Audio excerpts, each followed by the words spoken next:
welcome to the dark web of the Wool Shift Us podcast breakdown of Silo Season 2, Episode 3. I'm Elysia, elected to represent your book reading interests. And I'm Luke, the show-only fans MP, the font of ever more refined theories about aliens and other stuff, but mostly aliens.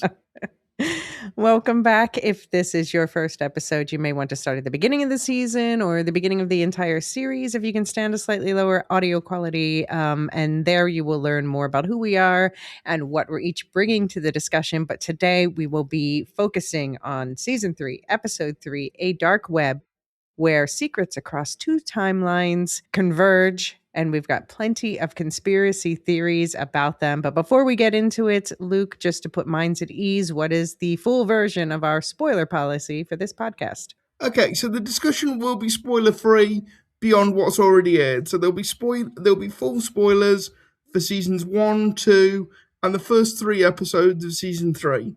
So Elysia can bring up anything in the books that's already happened on screen, but to protect mine and other show-only fans' innocence, there'll be no future book spoilers. And we won't discuss anything from any of the trailers that hasn't been shown on screen yet either. Listen to the 2 episodes released before this season started for deep dives into the trailers and other marketing materials that were released in earlier this year in May and June. And the small note, as always, that when I speculate, it's genuine because the show is totally doing its own thing from the books. So if I can't talk about anything, I will just say so or say nothing, and we will move on.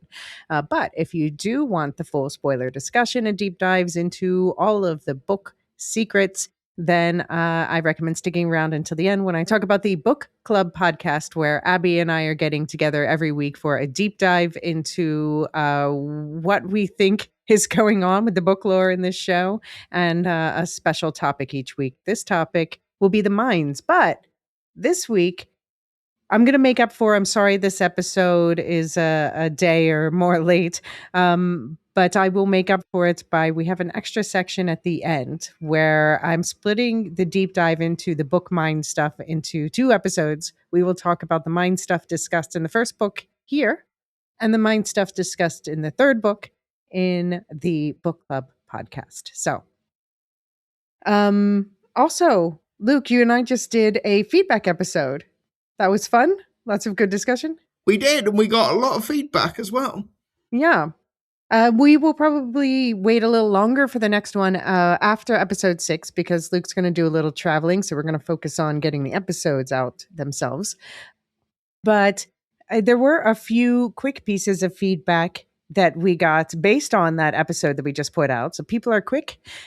Good to hear from you. So let's start with, first of all, I raised the question. There was a YouTube comment asking me if I really had to say all the names of the actors. And so I put out a call. What do people think? Because I had gotten mostly people who liked it, someone who didn't.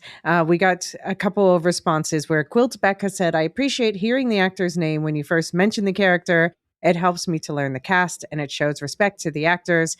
The TCS says, is this where I post yes to identifying the actor the first time you mention the character? I really like that. It's both informative and respectful to their work. So thank you. That and the other people who have said similar in the past to me. I will continue with it unless I hear from other people that they are finding it annoying. So thoughts on that, Luke? Yeah, if that's what the people want to do, we are but the people's elected representatives. So, yeah. Yeah, well, I do take a more active, I suppose, Juliet style role in the leadership where I'm like, it's also what I want to do. So. Fair enough. I'm not going to argue with that. Speaking of names, we also got some follow-up from Wayans, our official Czech name correspondent. They said, hi there. Again, just finished your memory manipulation episode. Thank you for mentioning my messages. I just wanted to add that I think I know why they made this change to Victor's last name. And then they linked to Matt Craven's wiki page, which reveals that Matt Craven's real name is Matthew John Cernkovich. So they just gave the character the actor's real last name. Well, at least the actor's not going to have any problem remembering what his name is. So. I hope that's not a danger, but now I really hope it's not a danger. um, and then the last piece of feedback we got, two people's feedback about Daniel's personality, which we had a lively discussion about in the mailbag episode. Paul Kent says, there's so much fuss on the pod over Zuckerman's supposed underacting. Daniel's personality is quiet and reserved. It's all in the eyes and ironic smiles. He's not a confrontational person. Depends what kind of person you are, introvert or extrovert. I'd react in a similar, unanimated way. Other characters like Sims might punch Victor's lights out. And Zatuichi says, in my opinion, Daniel is reserved like me. So, like you, I think it's much more fuss than it's worth. But opinions vary on the topic drastically. And for the other side of that, listen to our mailbag episode. I don't think Sims would punch Victor. I think he would push him down the stairs or over the side of the stairs. That's harder to do if Sims were at that clinic. They just have that nice, just kind of like drown him in the pond. Yeah. It's much more active, though. It's probably a shallow pond. That's true.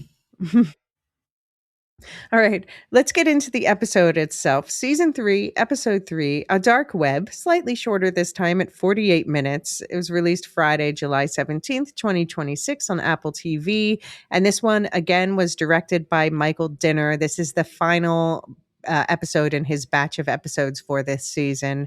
This one was written by Eric Avellino, who also wrote Season 1, Episode 6, the Season 2 finale, and directed Season 2, Episodes 3 and 4, and will direct this season, the next episode, Episode 4, and also 5 and 7. So very active on all sides, Eric Avellino. Of course, this is based on Hugh Howey's book series. Wool, Shift, and Dust is the main series. Plus, I do recommend the 3 short stories, although people get upset about the one of them.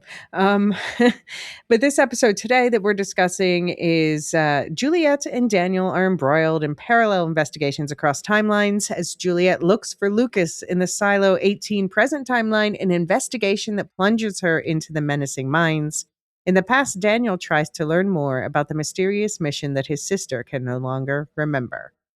Luke, what did you think about Episode 3? Okay, I'm going to admit up front, there aren't many tinfoil hat theories with this episode. There's a distinct lack of tinfoil. It's mostly just a lot of questions, particularly about what's going on with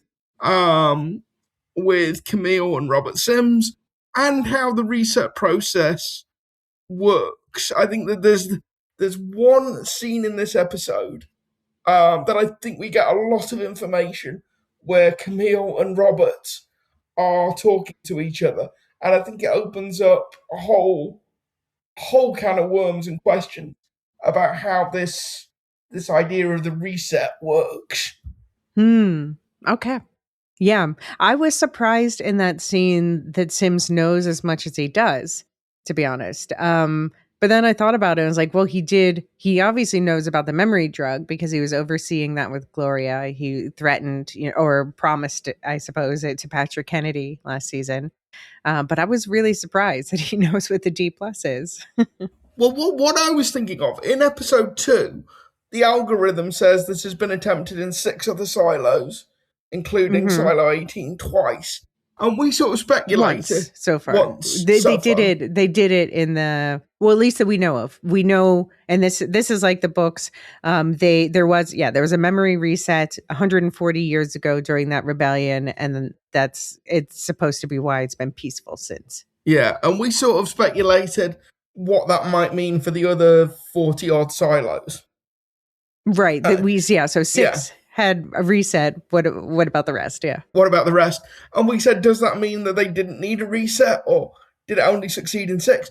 I think from what we've learned this episode, that it might be that the other 40 silos really are extinct. Because this reset sounds like a very... We'll talk about it more when we get to that part of the episode, but this reset sounds like a very uncertain thing, and it sounds like it could be very likely to you destroy a silo, basically.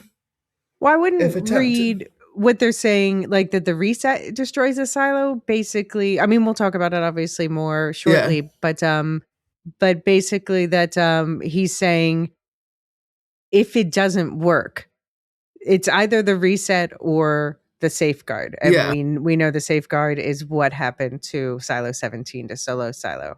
yeah. And I guess what I'm saying is the odds, given what Camille and Robert say in that conversation, I think the odds of it not working or um, the odds of it causing chaos in its wake go up substantially. But he said basically he was urging her to do it more quickly because he's saying that it will make the chaos level go down. The algorithm is, yeah, Yeah, the algorithm saying that, and he's saying basically Juliet makes chaos go up, yeah. reset makes chaos go I'm down. not. Yeah, we'll talk about why when we get to it, but I don't think that's the case at all. I Okay, think the okay, algorithm is completely wrong. okay. Yeah, Well, once again, we're burying the lead. Hurrah! I have saved another character. you have like weird powers over this show, Elysia. I just remember the characters and seem to have very good timing at mentioning them. So, Yeah, welcome back to our screens, Mark Chambers. We'll talk about him. yeah, in a steampunk wheelchair. I want one. I want one. I want one. Yeah. So next up, I'm targeting Gloria. Gloria, come on down. What happened? We last saw Gloria being tended to by Nurse Amy, who's now tending to Juliet. And Sims was basically kind of blackmailing her to cooperate to get these drugs where she could just fantasize a better life for herself, which I'm not sure if or how they are related to the other memory drugs or if they're just like, I don't know. I'm not really sure. So I would love to know what happened with Gloria after that and how her drugs connect to all the other drugs and where is Gloria? That's my new question. Yeah, All right. Shall we get into the episode itself? yeah. Let's. Your regularly scheduled breakdown will begin in 3, 2, 1. Okay, as usual, we're going to be going more plot by plot than scene by scene. Today, focusing first on the Daniel part of the timeline before moving on to what's going on in Silo 18. And then, as I mentioned, there will be that special extra section today where we talk about what we know about the mines from the first book. And then Abby and I will take that mines discussion from there in the book club spoilercast. So, for this episode, let's begin in Daniel's world with making friends at funerals.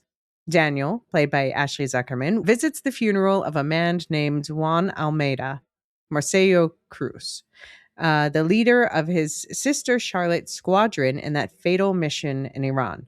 There, at the funeral, he meets Juan's father, James Joseph Balderrama, who has his own suspicions about what the powers that be might be hiding about the mission that killed his son. Daniel mentions what Helen told him about the communication devices in their jets being switched out. James already knew. They'd been downgraded to comms discontinued even before his service a generation prior. A friend of James had handled the paperwork for the incident, and he told him that there was a good chance their mission comms could have been recorded. So, what did you think about funeral times? Yeah, it was interesting. There seems to be a timeline in which there has been even more conflict than there has been in our Really? timeline. I I How so? I sort of got that impression because he talks about Desert Storm Uh huh. in the future, which obviously Yeah. So, do you want 1990. to set up Desert Storm for Okay, yeah. anyone who doesn't, or maybe is too young to even remember? So backtracking, Desert Storm um is the code name for the operation that liberated Kuwait from Iraqi occupation in 1991. So Saddam Hussein, Iraqi dictator, invades neighboring state of Kuwait in August 1990, and a multinational coalition under UN leadership, basically reverses the occupation, kicks the Iraqis out of Kuwait in a war that lasts, doing the maths, about 8 weeks. And the land war lasts 4 days, 100 hours. And there will be a book that talks about this in some detail coming out to all good stockists, probably in time for Christmas. Oh, really? By whom? By me, by Dr. Luke Middup of the University of St Andrews. This is chapters 3 and 4 of that book, actually. And what's the title? So the title is Britain and Iraq from Revolution to War, 1958 to 2003. So, yeah, it's very interesting that this is, I'm going to say that I already know, we already had this sense before this season that the timeline of this show is, they're making it closer to our own timeline rather than the timeline that's spelled out in the books. I think probably this also just has to do with ease of talking about our real world and filming in our real world and things like that. So, but what we learn is that they moved to DC right after James got back from Desert Storm. So that would have been in the early 90s. Yeah. And Juan was, quote unquote, a little boy. So we don't know exactly how little, but he looked to be in his 30s during his mission with Charlotte, right? Yeah, so that puts it, I would say, no later than about 2028, 2029 at the very latest. Probably not even that far ahead. So basically, this is contemporary. The first Gulf War, the 1991 Gulf War, is the first conflict I can really remember. How about you, Elysia? Yeah, I certainly remember it. I'll say my older sister was in the military, and not during after Desert Storm. She, that's when I said that she was an air traffic controller in the Navy. So very Charlotte vibes. Yeah. Yeah, no, I definitely, it is interesting because I think we're about the same age as Hugh Howey. I'm not sure exactly how old he is, but I think that we were shaped by the same conflicts of our childhood that were sort of our gateways of learning about the world of war. Yeah, so I'm 42, so I was 8 when I was 8 when the Persian Gulf War happened, and being the young and impressionable nerd that I was, I insisted on watching the news before I went to school every morning. Yeah, I was always going to grow up to do what I do. It was preordained. So as far as like the timeline, there was a theory that I was reluctant to say, but I don't see there's why I shouldn't say it. That this room code for the algorithm, it's 552039, and people were theorizing, is that an important date? So 5th of May 2039. Okay. Which would be, but does that, it feels like, and it's also, not to say that there's probably years that play out between where we are in the timeline and whatever importance this date might have. Although I'll say it's even earlier than I expected based on what we learned in this episode from Juan's funeral. Yeah. And this 2039 is more like 2050 something in the books, which doesn't really matter. It doesn't change anything, to be honest. I think they're just anchoring it more to our real times.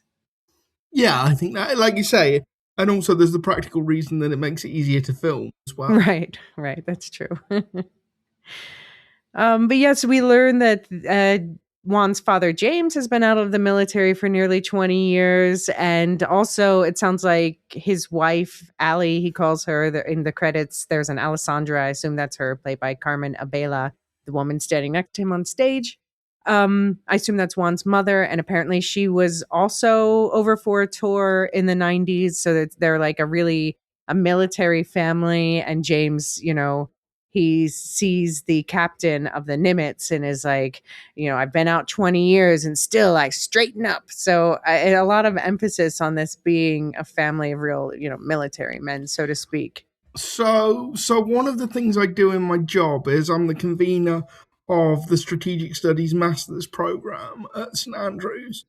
And what that means is we get a lot of junior career military people take a year out to go and get an academic qualification. And it's always really funny to watch them dressed in civilian clothes, because you can still pick them out a mile away. They just walk different. They sit up straighter. Even though they're out of uniform, they're not Right. out of uniform. The body remembers. Yeah. And like I say, they're just sort of taking the taking a career break. So sort of dress shirt, khaki trousers, much more formal than the rest of the class, because that's just what they're comfortable with professionally. Mm-hmm. Since I mentioned the captain of the Nimitz, should we mention who was with the captain of the Nimitz? Oh, let's. Reed Birney, back again. So that's the name of the actor, and we've seen him so far at the guy who was maybe following Charlotte on the metro in DC. We saw him inside the Stenton clinic watching Charlotte as she sort of broke down because Helen was triggering memories. And then we see him twice this episode. So this is the first of 2 times. Now, we still haven't learned anything about him, but I'll say he's credited with a first name, no last name yet, but he's credited with the first name Henry. So we'll just call him Henry. Do you have any thoughts? Henry. Thoughts about Henry? Yeah. Well, it's not a big deal, but I didn't really follow the story about the burger. I don't think that. I think that was just like, that was just color, like, oh, my son, he was a specific person with a specific personality who liked these burgers that I don't like, but I'm going to have one of those burgers I don't like in his honor today. I just thought it was something to do with something, a story to tell her weight, but I didn't really follow the story, to be honest. No, it wasn't. I mean, it wasn't anything important. It was just like, just remembering. I think when you lose someone, you remember I think there's a lot of things that maybe at the time you're like, oh, I wish you didn't eat onions or whatever. It makes your breath stink or something like that. But then, all right, here's one. When Robin Williams' character talks in Good Will Hunting about his wife. Oh, farting. about his wife farting, yeah. Yeah. And it's just one of those things, like at the time you're like, oh, this is like that annoying thing you do. But afterwards you're like, oh, what would I give to just be next to you farting in bed again? What would I give just for you to be eating this disgusting burger again? Yeah, I think that's what the point they were trying to make. Yeah. Yeah. I do question. So it looks like Charlotte and Juan, and also based on what James said, they were not just in the same unit together, but they were close friends. So that makes me wonder whether, especially since Daniel seems to maybe be working with James Juan's dad, it makes me wonder if there will be any artifacts that turn up from that side that help trigger Charlotte's memories. Yeah, I think there's a very good chance of that. Because you have to think that these people, our squadron mates would spend an awful lot of time together. Mm-hmm. A lot of time together. Yeah. Yeah, and obviously and not just in a work environment. They would socialize a lot together as well. Right. And something that triggers a memory of him, it's different than triggering a memory of Donald will be separate from her mission, but triggering a memory of him will likely, link up to that web of memories that shake something loose on the mission as well. Yeah. It was interesting that we were told, Helen had implied when she explained it to Donald, that the comms device on their jets was switched out for security reasons, to make them more secure, so they couldn't be like hacked through high tech. But now we have pointed out in this episode that actually it makes the recordings themselves less secure, because now they can just kind of be picked up by anyone who's listening. And so Donald asks at the funeral, well, why would they do that? And James says, prevent jamming? I don't know, but expose them to a whole lot more. Do you have thoughts on that whole situation? Yeah, I mean, it it would be easier to. I was going to say it would be easier to record, but that's not quite right. It would be easier to record and have something that was intelligible, because you can pick for sort of more advanced aircraft. You can still record stuff, but it's very heavily encrypted communication. So unless you have some really powerful software, sort of working away at it, all you're going to hear is just a series of clicks and whistles, basically. Okay. But if we go along with their explanation about the security or lack thereof, why, if it wasn't about, if it actually exposed them to be more easy to record, why would they do it? Well, if my theory about aliens is right, you want to make it as analog as possible, so the aliens can't interfere with the software, can't take control of the planes. Okay, for Possibly. hacking more so than Yeah. overhearing. Yeah. Okay. That Okay. was where my mind went anyway. Okay. So, I mean, so even if it's not aliens, then that would apply that it Yeah. makes them easier to hack rather Yes. than maybe that's what they're prioritizing over listening in. per Yes. se. Okay. Yeah, and then we also hear that James's friend told him he was like, "Yeah, I did the paperwork, and like it's weird that they did this because anyone could have recorded it, but don't think about the recording that I just told you could be out there existing." So I don't know if somebody said that to you, would you want to hear the recording? Oh, absolutely. Absolutely. It's like that thing of don't look over there. Don't think Right. about think elephants. What are you thinking about? Yeah, if he didn't want him to think about it, don't tell him. But I would want to know. I always want to know everything. I'm like, just tell me. I'm the same. So, okay, that was an interesting choice. Any more thoughts about this funeral sequence? Nope. All right, well, let's take a quick break here. And when we come back, let's check in on Helen about to get fired. Be right back. All right, smut rag no more. Helen Drew, Jessica Henwick, slinks into work, brazenly working on her own quote-unquote serious story rather than whatever slop she was assigned to push out for clicks. She takes a call from Daniel, who fills her in on his meeting with Juan's father at the funeral. And Daniel admits he wouldn't know where to begin looking for the mission recordings on the dark web, but Helen says she does. Helen hangs up and is reprimanded by her boss, Philip, Charlie Anson, who fires her on the spot. Her belongings have already been packed in a box, and security is waiting to escort her out. And we'll say this is the second time we see Reed Birney, aka the character apparently named Henry. Thoughts? Yeah. I mean, I did think it was kind of cool that the outlet Helen is working for is called Zoz. Yeah. Which is why? Yeah, because Caitlin Zoz plays Kathleen Billings, so I just thought that's clearly where that came from. I see you put in the notes because I was going to make the same point. This looks more like a post 2009 crash sort of. Well, 2000. I specifically put 2012 because so for anyone who doesn't know, my background is in more entertainment, lifestyle, and culture journalism.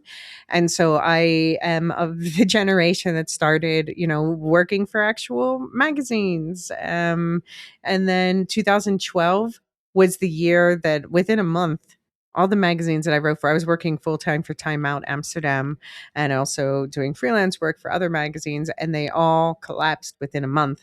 And then I found out that it wasn't just in Amsterdam, it was actually a global thing that happened in 2012 and 2013. That was really when all of the paper stuff started to really go online, which changed things for us journalists. But things have been a lot worse, I'll say, 10 years later when AI hit, that it was actually, now I was so, obviously 2012 was a really scary time for me. And then, I found my footing again doing, I went from getting paid trips and meals that I got to write long think pieces about to doing listicles for a lot less money. And that was a major hit. But now I really am nostalgic for those days after 10 years later, we were hit by AI. And things have gotten much, much, much, much worse since then. So, Helen, that's another thing like about dating this.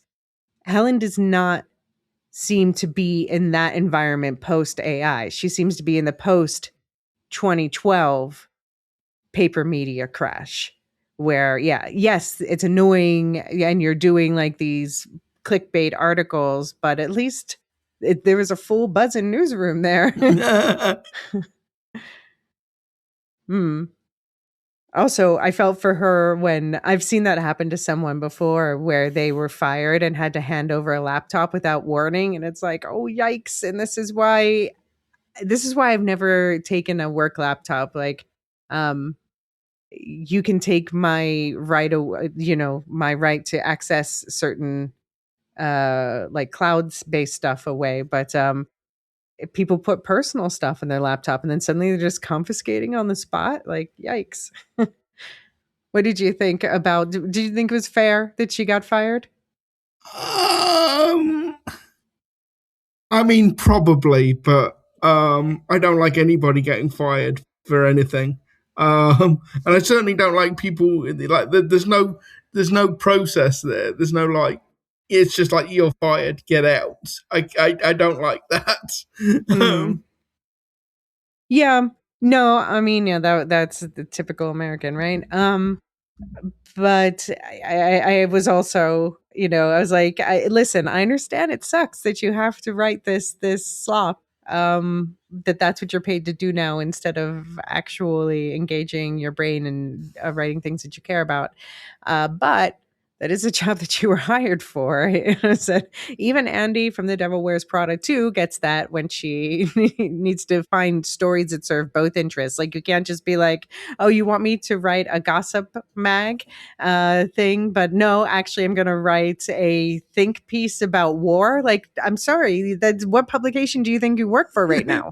I don't, but I mean, also, what she was being asked to write sounds really skeevy. It's about the sex life. Uh-huh. Yeah, the sex lives of people who claim to be celibate but aren't. Yeah, absolutely. Like that's been a major issue. Is like I said, you don't get to write about the things that you care about or think are important or even feel good about. That's what's been happening ever since 2012, especially, but then especially since 2022. Yeah, so I feel for her on that, but it is also like you gotta find a way. You're just being really blatantly working on something else. But the fact that Henry is there, the Reed Birney character, is like, well, maybe she's not wrong about there being something nefarious behind it. Yeah, and maybe that was not the reason she was fired. Yeah, and I do love the suggestion that it's nefarious government influences making the media just produce fluff and not the stupidity of people. um, but I wrote here it's basically panem e circenses. What is that? Bread and circuses. Elaborate. Well, it's the Roman practice of the alleged Roman practice of trying to distract people from paying attention to what's going on by giving them cheap food and entertainment. I mean, it's documented Roman times and since. Yes. but yeah, people who are like, Panem, isn't that what the Hunger Games is called? Yes, that's exactly why it's called that. It's also, it's the whole Gladiator. That's what you're seeing in Gladiator, that whole thing. So yeah, the idea, I'm tickled by the idea that in this story universe, nefarious government or medical interests, we're not really sure who this Henry guy is yet, but they are influencing the media to just make slop to distract people. Sounds about right, yeah. All right, let's go on a road trip with Helen has found something, or someone at least. So she and Daniel take a little road trip to meet a hacker going by the name Steve Ed Coleman. He's found something and insists they come in person to get the information, but it turns out to be a ruse to get a copy of Daniel's congressional ID. And then he plans to screw them over on his end of the deal, merely confirming the existence of such a recording and nothing more. But once Daniel tells him his sister is one of the voices on the recording, Steve relents and lets them listen. So what do you think of Steve?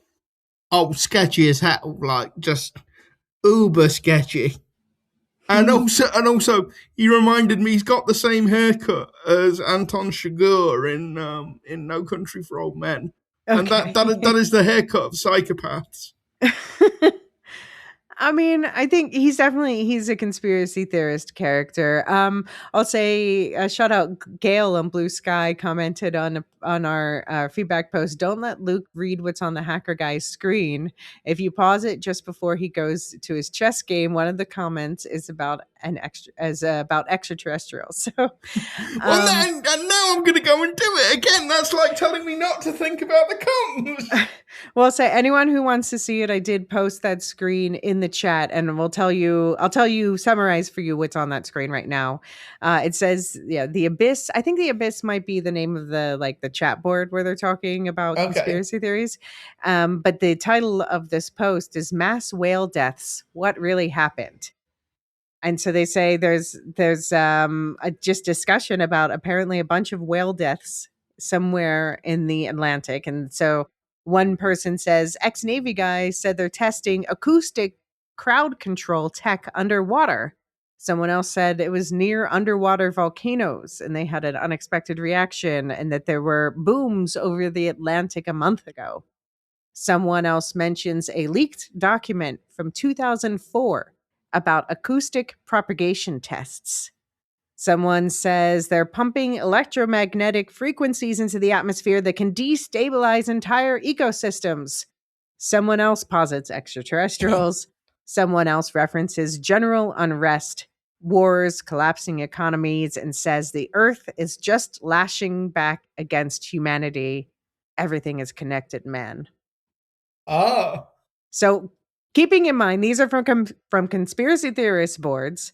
So there's probably some kernel of truth somewhere in some of those with many grains of salt you should be taking heaped on top. So, thoughts? Aliens. It's aliens, man. It's aliens. What if it's not, though? Let's do always, you can say aliens, but let's also say, what if it's not? Okay, what if it's not?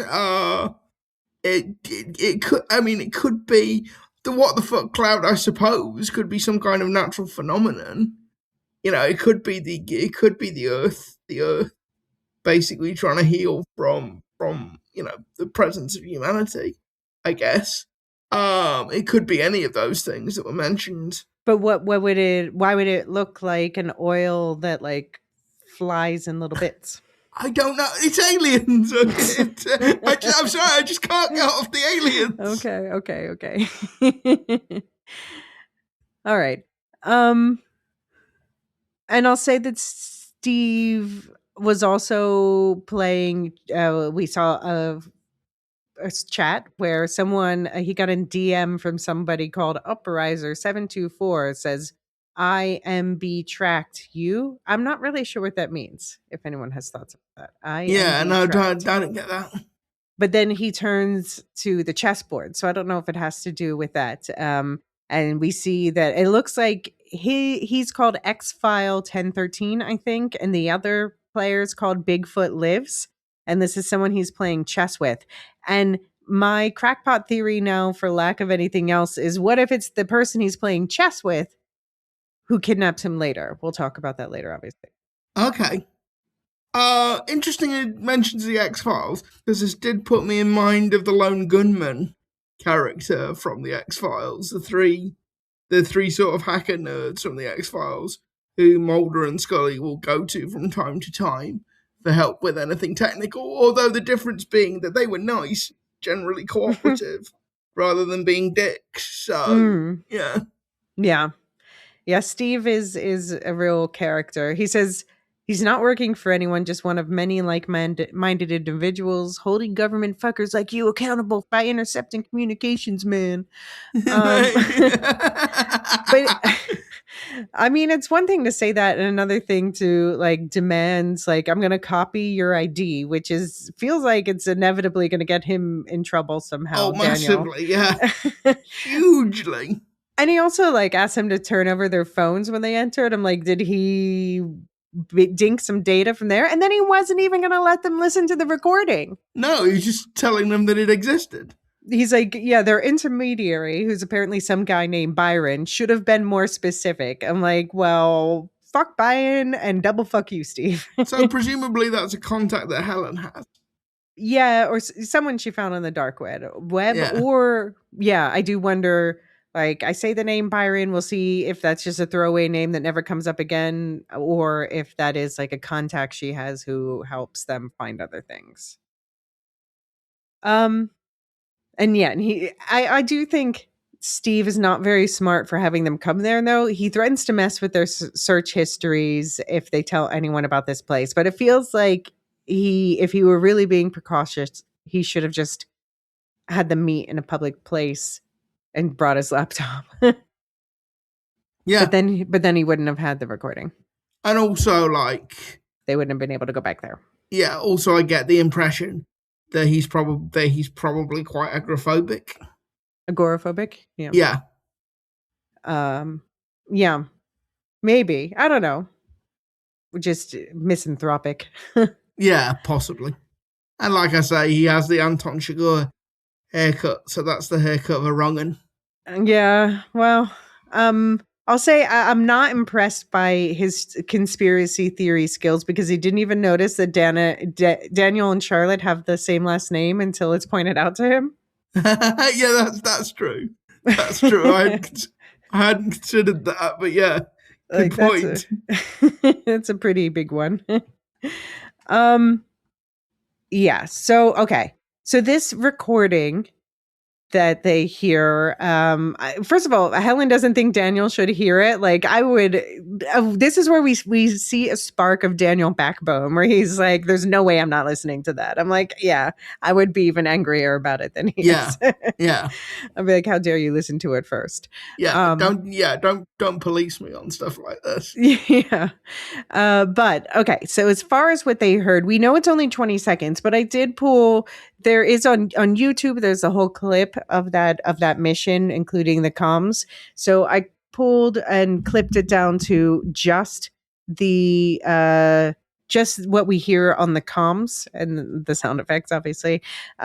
So they only heard 20 seconds of it. I'm guessing it's the last 20 seconds, but here's everything that's said. Coming up on the McCain.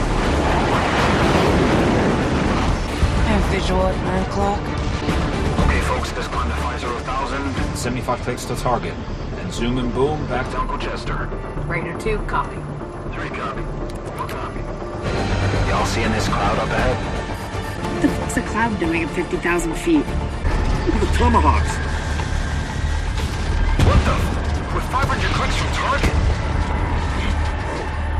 Raider 4, I've got something weird on my instrument panel. Raider 1, looks like oil.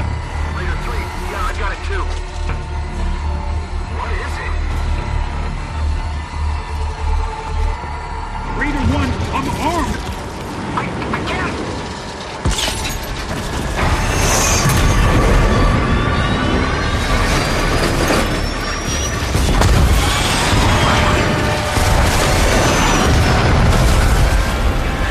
Mayday! Show controls and going down!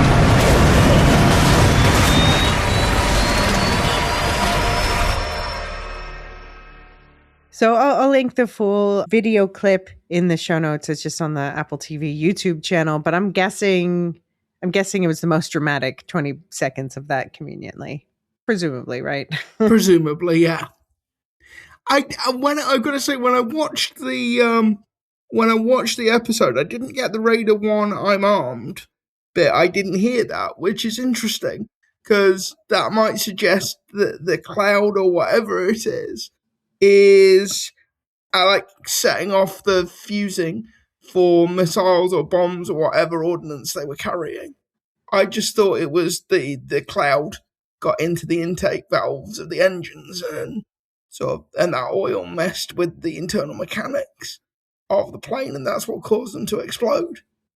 But if he's saying I'm armed, that possibly indicates that whatever that cloud did, it messed with the ordnance, the bombs, missiles, whatever aboard the aircraft, which is interesting. Wait, so you think that they're saying that pilot is saying they did not intend to be armed, but the thing turned it on? Yeah, it's possible. What I'm saying is it's possible that that basically it messed with the payload, that it armed a bomb or a missile that was inert. Okay. Yeah. I didn't consider that, but okay, yeah. Yeah. That, and you think that would just be like from interaction from it, or is something intentional, or who knows? Either is entirely plausible. Creepy either way. I mean, creepy either way. Yeah. Creepy and lethal. Yeah. Well, certainly lethal. Yeah. Yeah. I don't know how much you know about radio communications like this, but I was surprised to hear it was recorded by someone in Moldova, which is not especially close to the Iran-Turkmenistan border, which is where we had heard before that they were. Yeah, but I mean, I don't really know enough about the technology involved to be able to say whether that's weird or not. Yeah. I don't know. If anyone does, please write in and let us know. But we heard that it was taken offline 5 minutes after posted, but Steve recorded a cassette. So another retro technology piece. He said, I only fuck with analog if I can help it. So it's interesting that Can you even buy those anymore? Cassettes? Sure. Why not? Yeah. But it is interesting that both the conspiracy theory and the government is on the same page about rolling back the technological developments. Yeah. Even though I'll say this is also a guy who has like a full panel of like computer monitors and scanners and blah, blah, blah. So he can't really be so holier than thou on that. No, not really. What did you think though of just about the road tripping part? What did you think about the interactions between Daniel and Helen this episode? Well, like you put in the show notes, I like a bit of Florence and the Machine. Whoever's doing the jukebox soundtrack for this season with the Peter Gabriel and the Florence and the Machine. Yeah, I very much I approve. Yeah. I did like. Do we think so? Is Ship's a Wreck by Florence and the Machine, which was released in 2015, by the way. So another dating piece. But do we think that was Helen's choice? That was Helen's. Yeah, that was. It was Helen's car. It was Helen's car. Wasn't true. It? So, true. yeah. True. Yeah. What do you think Daniel listens to? I don't know. I'm thinking with the Georgia background, probably a bit of country and western. Yeah, you think? Maybe. Yeah. Maybe. I hope that like he surprises us and it's like death metal to unleash. You know? Yeah. Because sometimes death metal fans are like the quiet introverts, and then that's how... Yeah. Just need to get some stuff out of his system. Yeah. Yeah. What else did you think? I really like the bit about Helen talking about being fired, and Daniel does what the very Daniel thing of, well, you didn't really like your job. Well, people tend to notice that, and it's like, and Helen's just really pissed off at that. And then Daniel does I think he does it as a joke. Oh no, Helen, it's awful. Those shit. That was because he was like, on the one hand, she was like, it's so weird I was fired. And he has like the natural, just not thinking foot and mouth response of like, well, did you do a good job? Because you said you didn't like it. And she's like, what the hell? And he's like, oh, sorry. So sorry. Those assholes. Yeah, thank you. That's better. But also, I know it wasn't a date, and it's been explained multiple times that it wasn't a date, but they do definitely have chemistry. Yeah. No, and the other, like the interaction at the beginning where she's looking for the address that they're looking for, and she just like hands Daniel the wheel. She's like, here, you steer, while she like turns around and digs around in the back seat. And I think that's a really fun way to show the difference in their personalities. Exactly. Like, shit. I like Daniel is sweating bullets while he's trying to keep the car in a straight line. Yeah. Um, and I, of course, had to pause and look at the first page of her notebook. I put the picture of that in the Discord if anyone's interested. But basically, it just seems to be notes about Charlotte. She's just like, oh, brother from Georgia and stuff like that. So nothing too illuminating there that I could see. But if anyone sees anything more, please write in or, yeah, hop in the Discord and discuss. And then, yeah, as they drive away, Helen questions what could cause something that horrific, like they heard in the recording. What could take control like that, everything at the same time? So that's what we're wondering too. Yeah. Yeah. And then round two, we don't get that much of Daniel's world this time, but we see again that when Helen and Daniel make it back to DC in their drive, Daniel's like, actually, let's turn around and go back and see Steve again.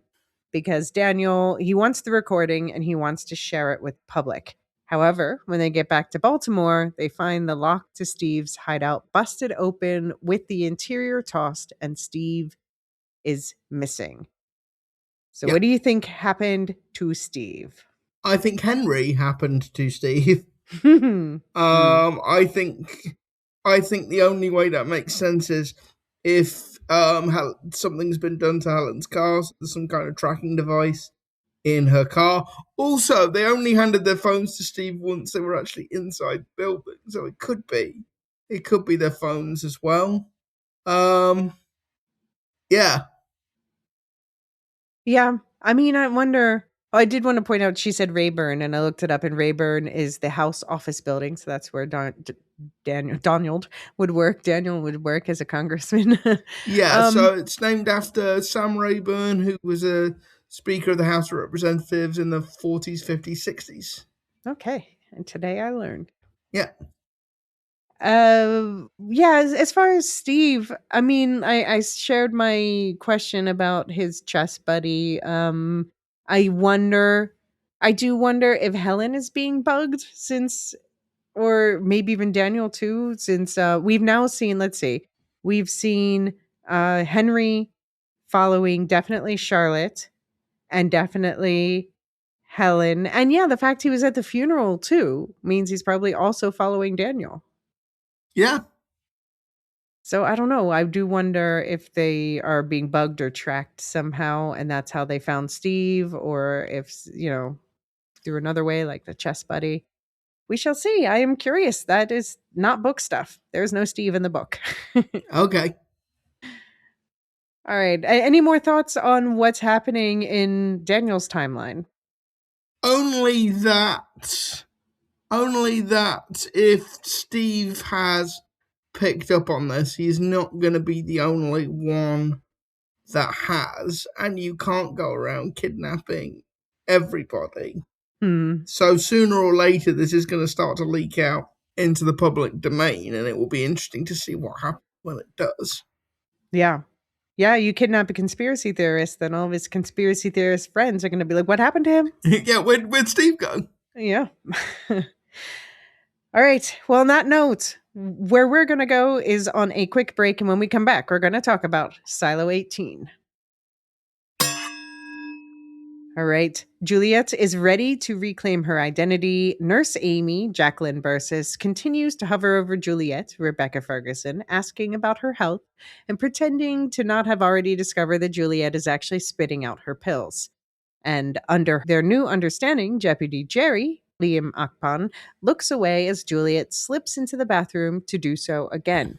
She tells him that today she would like to walk the silo by herself, and Jerry reluctantly agrees. After they leave, Amy reports Juliet's new pill-spitting habit to Camille Sims, Alexandria of Riley, and Camille tells her to just keep up the facade. So, what do you think is Amy's deal? I wrote a mean word about her here that that Americans would be offended by. But maybe I'm being unfair to her, because do you think she looked uneasy about tattling on Juliet, or do you think what do you think Camille has told her about what's going on? I don't think she knows very much, to be honest. I certainly don't think she knows what the pills actually are or what they do. I'm not sure she looked uneasy. It's just I think she's very much in the vein of following orders. Basically, Camille Simmons, as head of IT, tell me to do something, I'm going to do it, and I'm not going to ask many questions. I guess I assign her a bit more individuality of thought. Um, I think that Camille has told her enough that makes her understand that there is the safety of the silo at stake. And the thing is, it's not like Juliet is her first patient in this regard, because we know she was No, also that's true. Gloria's nurse. Yeah. Yeah, that's true. And presumably others who the silo needed to keep quiet. So I wonder if she has, if Sims knows all about the forget drugs, presumably others do as well. And I wonder if she's one of them. That's a good point. And actually, maybe she would need to know in order to be able to administer the drugs safely, or to be able to see whether somebody was having like an adverse reaction. Sure. To them. Yeah. From a medical perspective, that makes sense. Because we know also, like we saw with Juliet's dad, that he was doing the thing where he faked taking out the birth control pill, and he didn't know all the details, but he knew enough that he thought that he was doing it for the betterment of the silo, even though he didn't think about it near as deeply as he later wished that he had. Yeah, that's a good analogy. Well, we also have questions for Shirley. A porter delivers a note to Shirley, Remy Milner, from Juliet. I heard you took Lucas Kyle somewhere during the rebellion. Wherever he is now, I need to find him. I was hoping you might have some idea. But Shirley hides the note from Knox, Shane McRae, claiming it's about construction delays. But Knox knows something is off. Yeah, how do you feel about the Sherlocks of it all? Oh, I'm sticking to it being Shroxy. Okay. I prefer. No, you use your preferred name. I'll use mine. I prefer Shroxy, and I'm loving the Shroxy of it all. Particularly, Shane McRae in his boxers, Remy Milner in top and boxers. Clearly they've just woken up. They are now living. Well, we don't know that they're living together, but they're certainly spending the night at each other's places. Mm-hmm. So that's cool. I did think it was interesting that Shirley kept the note from Knox. Mm-hmm. Yeah, I'm not sure why she did that, to be honest, other than privacy. Yeah, I mean, we know she's a very secretive person, but I will say, like, I still haven't forgotten that Knox has been a narc in the past. Because not only did he turn in Juliet, which I brought up recently, but also remember when he had Cooper following Shirley around, and I know he did it for what he wanted to keep peace in the silo, and he thought Shirley was stirring shit up, which, to be fair, she was. But I wonder if Shirley remembers that too, even as much as she's like, yes, we're in a relationship now, but she's still like, maybe you're not the first person I tell about shady things. Yeah, I probably let Knox off too easily about that, to be honest, because I like him. But yeah, no, it's true. I probably let him off too easy. I mean, but I also think it's Shirley just being, just being Shirley. Yeah. Mm-hmm, mm-hmm. So question, we see there's this focus on something on her hip, like a scar or a birthmark or something. I don't recall seeing it before. No, but have we ever seen Shirley anything other than fully dressed before? I mean, I don't know. Like, I don't recall her getting an injury or something that should be reminding us of, is what I'm saying, basically. I think it's more that we should take note of this mark, and we'll find out later where it came from. Something with Juliet, though, because she's thinking about Juliet, and then she looks at her hip. Yeah, tattoo, maybe? Yeah, it looked more like a birthmark or a scar or something. Okay. I don't know. And then the other thing in this scene is like, so she's like, oh, it's about delayed rebar again, which was obviously a lie. But I think that we're supposed to remember, oh, there's delays in fixing the stairs. I wonder, I was thinking, could it be about the barrels? But I don't think so, because the barrels, like supply and the barrels are both, I think if I recall correctly, or I don't know if I'm conflating the book, but I think that the explosion took place outside of IT, right? Yeah, That's what I thought, at least, yeah. which is on level 19 in the show, higher than it is in the book. In the book, it's 34. Um, but yeah, so that means that supply obviously is much closer down toward mechanical. We're not really sure where water filtration is, as far as I know, but that would presumably also be below the gap. So I don't think whatever's going on in the gap would affect the barrel situation. And we did get it confirmed again that the episodes are proceeding a day at a time, because when Juliet goes out to walk the silo, she says, "Jerry, do you remember what we talked about yesterday?" Mm-hmm. So, are we saying that? Just remind me, I might be getting this wrong, but are we saying that the vitamin D plus is going to take 3 days to get to water Well, filtration? not after this episode, because the voice said expedite it, and Camille said that that it was like going to be 19 hours or something. Well, I don't get that. What are they When going? she talked to Sims. Oh yeah, but I don't get that, because what? How are you gonna speed it up? Are you gonna send more porters? Like it takes us. Well, they said at first that they could only do it at night, and now I Okay, guess they're doing it during the day as well. okay, yeah, that makes sense. Well, okay, let's talk about this gap. I have here two bad bitches meet. Oh no, before we get to the gap, right? Sorry, this is about Juliet surprises Kathleen Billings, Caitlin Zaz, of the magazine name, with a home visit. Kathleen tells her the sheriff left last night to follow up on a missing persons report in the Mids. While she's there, Juliet asks Kathleen what she knows about Patrick Kennedy and Lucas Kyle, and Kathleen deflects, claiming to be busy. However, Kathleen claiming to have never heard of the silo's famous fugitives, especially Patrick Kennedy, makes Juliet even more suspicious. Noting Kathleen's injured wrist, Juliet flat out accuses her of being part of the IT break-in in episode 1, and she tells her she doesn't want to have her arrested, she just wants to find Patrick Kennedy. Kathleen insists Lucas Kyle is dead and that Kennedy knows how to hide where he'll never be found. Thoughts on this interaction? Yeah, I mean, Kathleen Billings is getting sort of really into this outsiders group now, and I think it's going to be really interesting the extent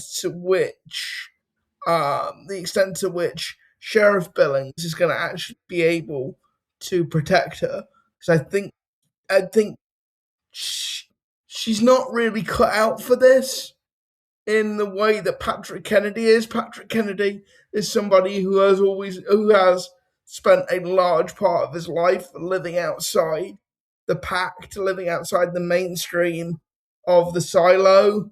Kathleen Billings really is not that type of person, so I just don't think she has the skills to be a successful quote unquote criminal.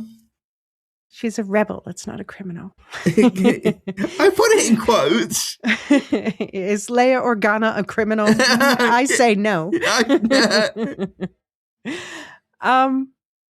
Yeah.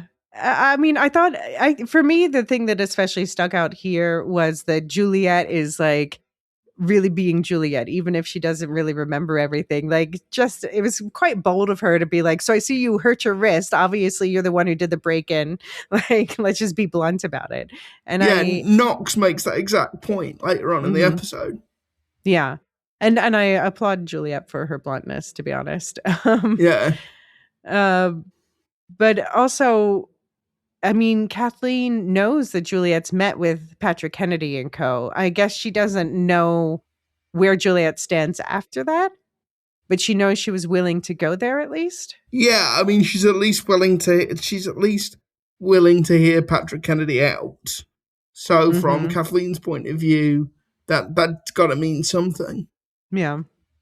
Also thought it was messed up of Juliet. She's like, does your husband know you're an outsider? It's like, oop, Billings implicated. Oh, yeah. And apparently this is the first time the two women have ever met. And of course Juliet wouldn't remember, but Kathleen's like, no, yeah, we never met. And Juliet's like, oh, you're the wife of my deputy and I never came by to say hi. Like maybe I'm kind of a self-absorbed bitch. Like Yeah, I maybe. feel like she's learning some things about her she doesn't necessarily like. Yeah. Hmm. I'll just say since we saw Kathleen with the baby, I saw somewhere, was it on the Discord? Someone was asking about childcare, and I just wanted to point out that they do have schools and daycares in the silo. Obviously, we see Anthony's school this episode, and we've heard mentions throughout the show and groups of school children, and Solo visited his school in Silo 17. So yeah, they do have like a robust childcare system in the silo. So never worry about where the children are. They're being taken care of.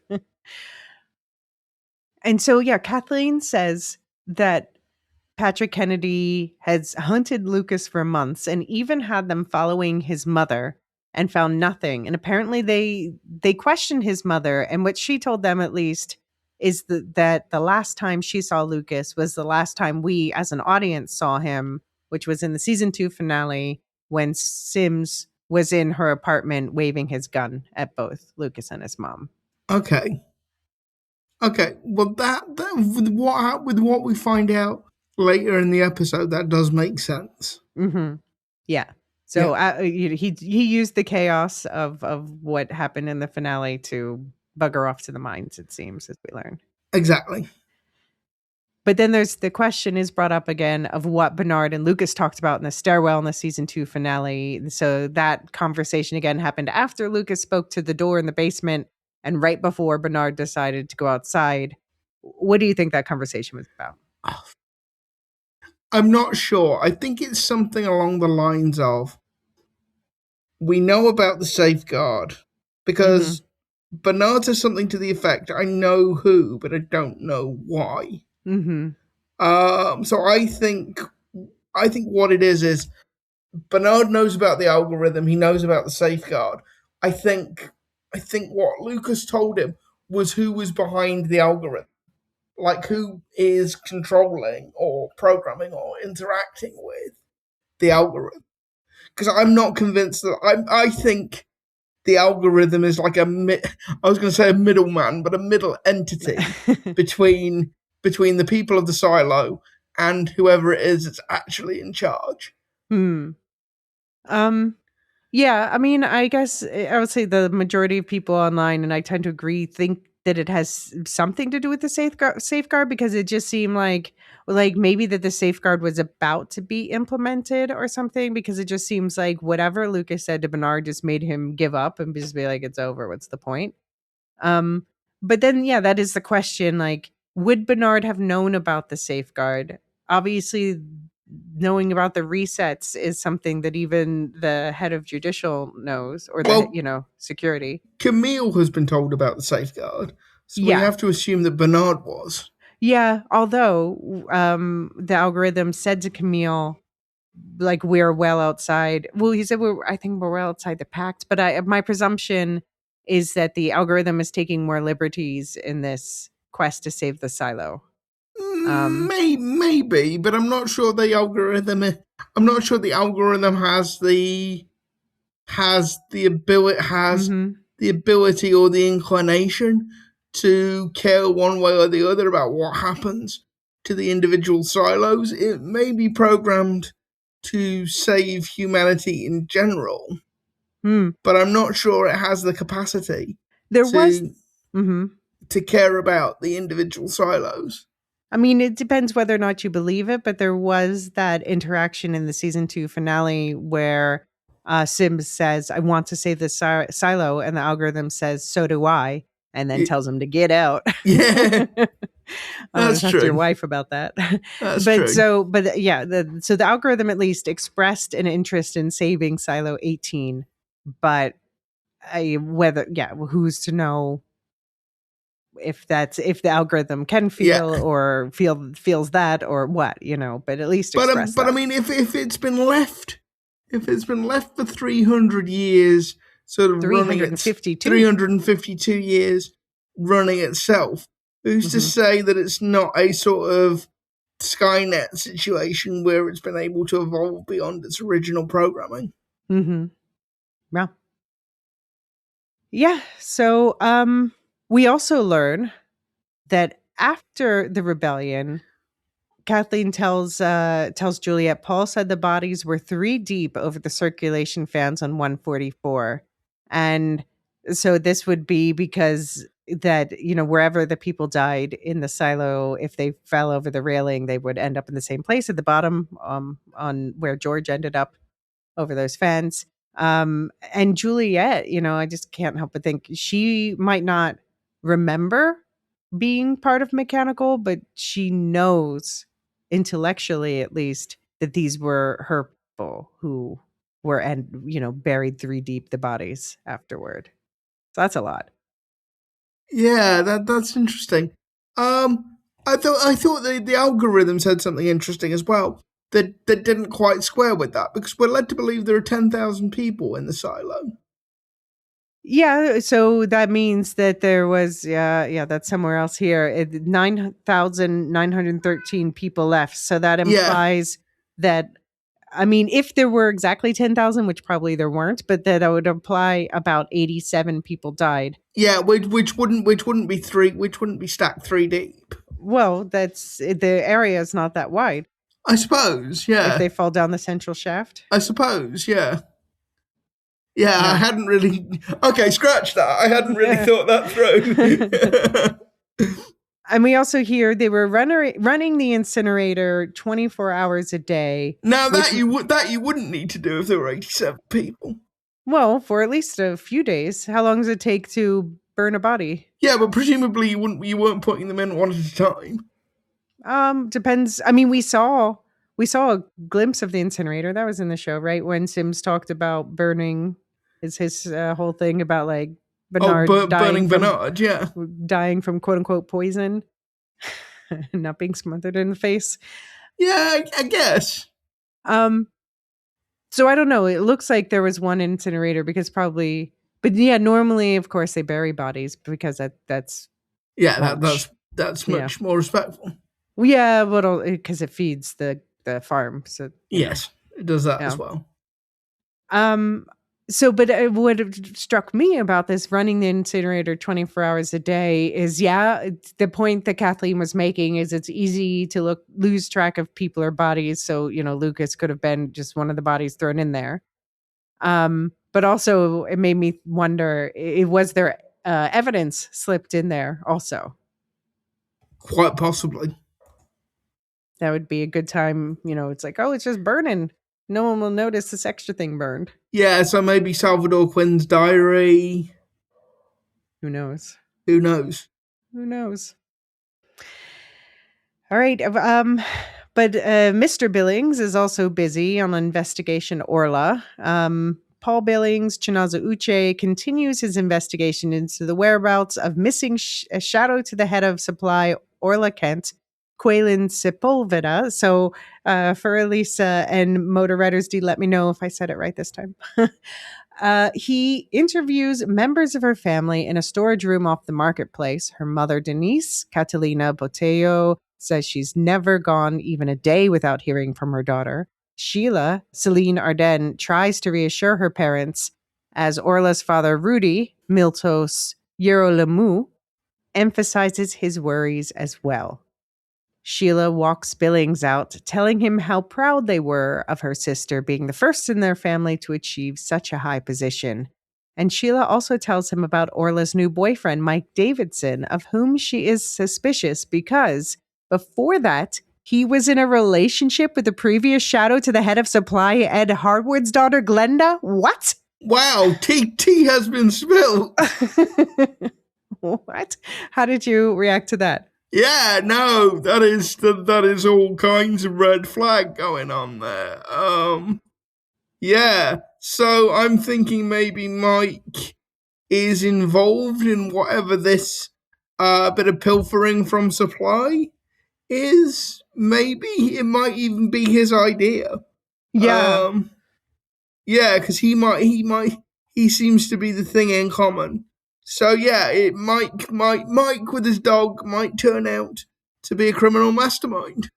Like, but he has a dog. And then I said, but Hitler had a dog. I know, but he seemed nice and the dog seemed nice. They all seem nice.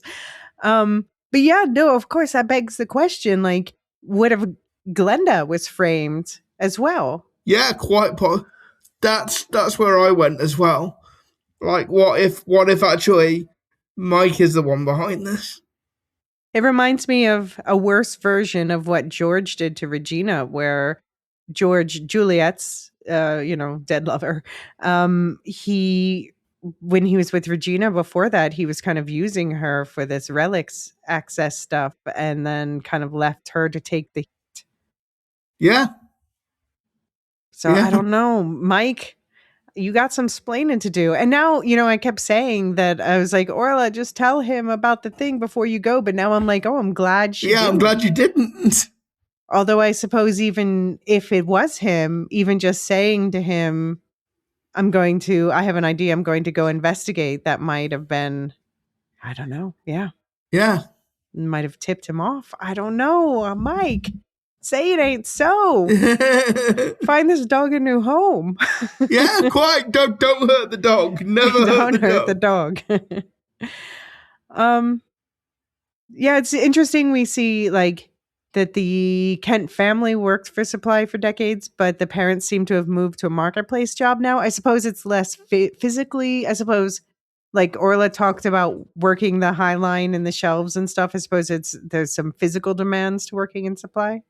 Yeah, and I wonder. It did sort of make me wonder whether there's such a thing as retirement in the silo.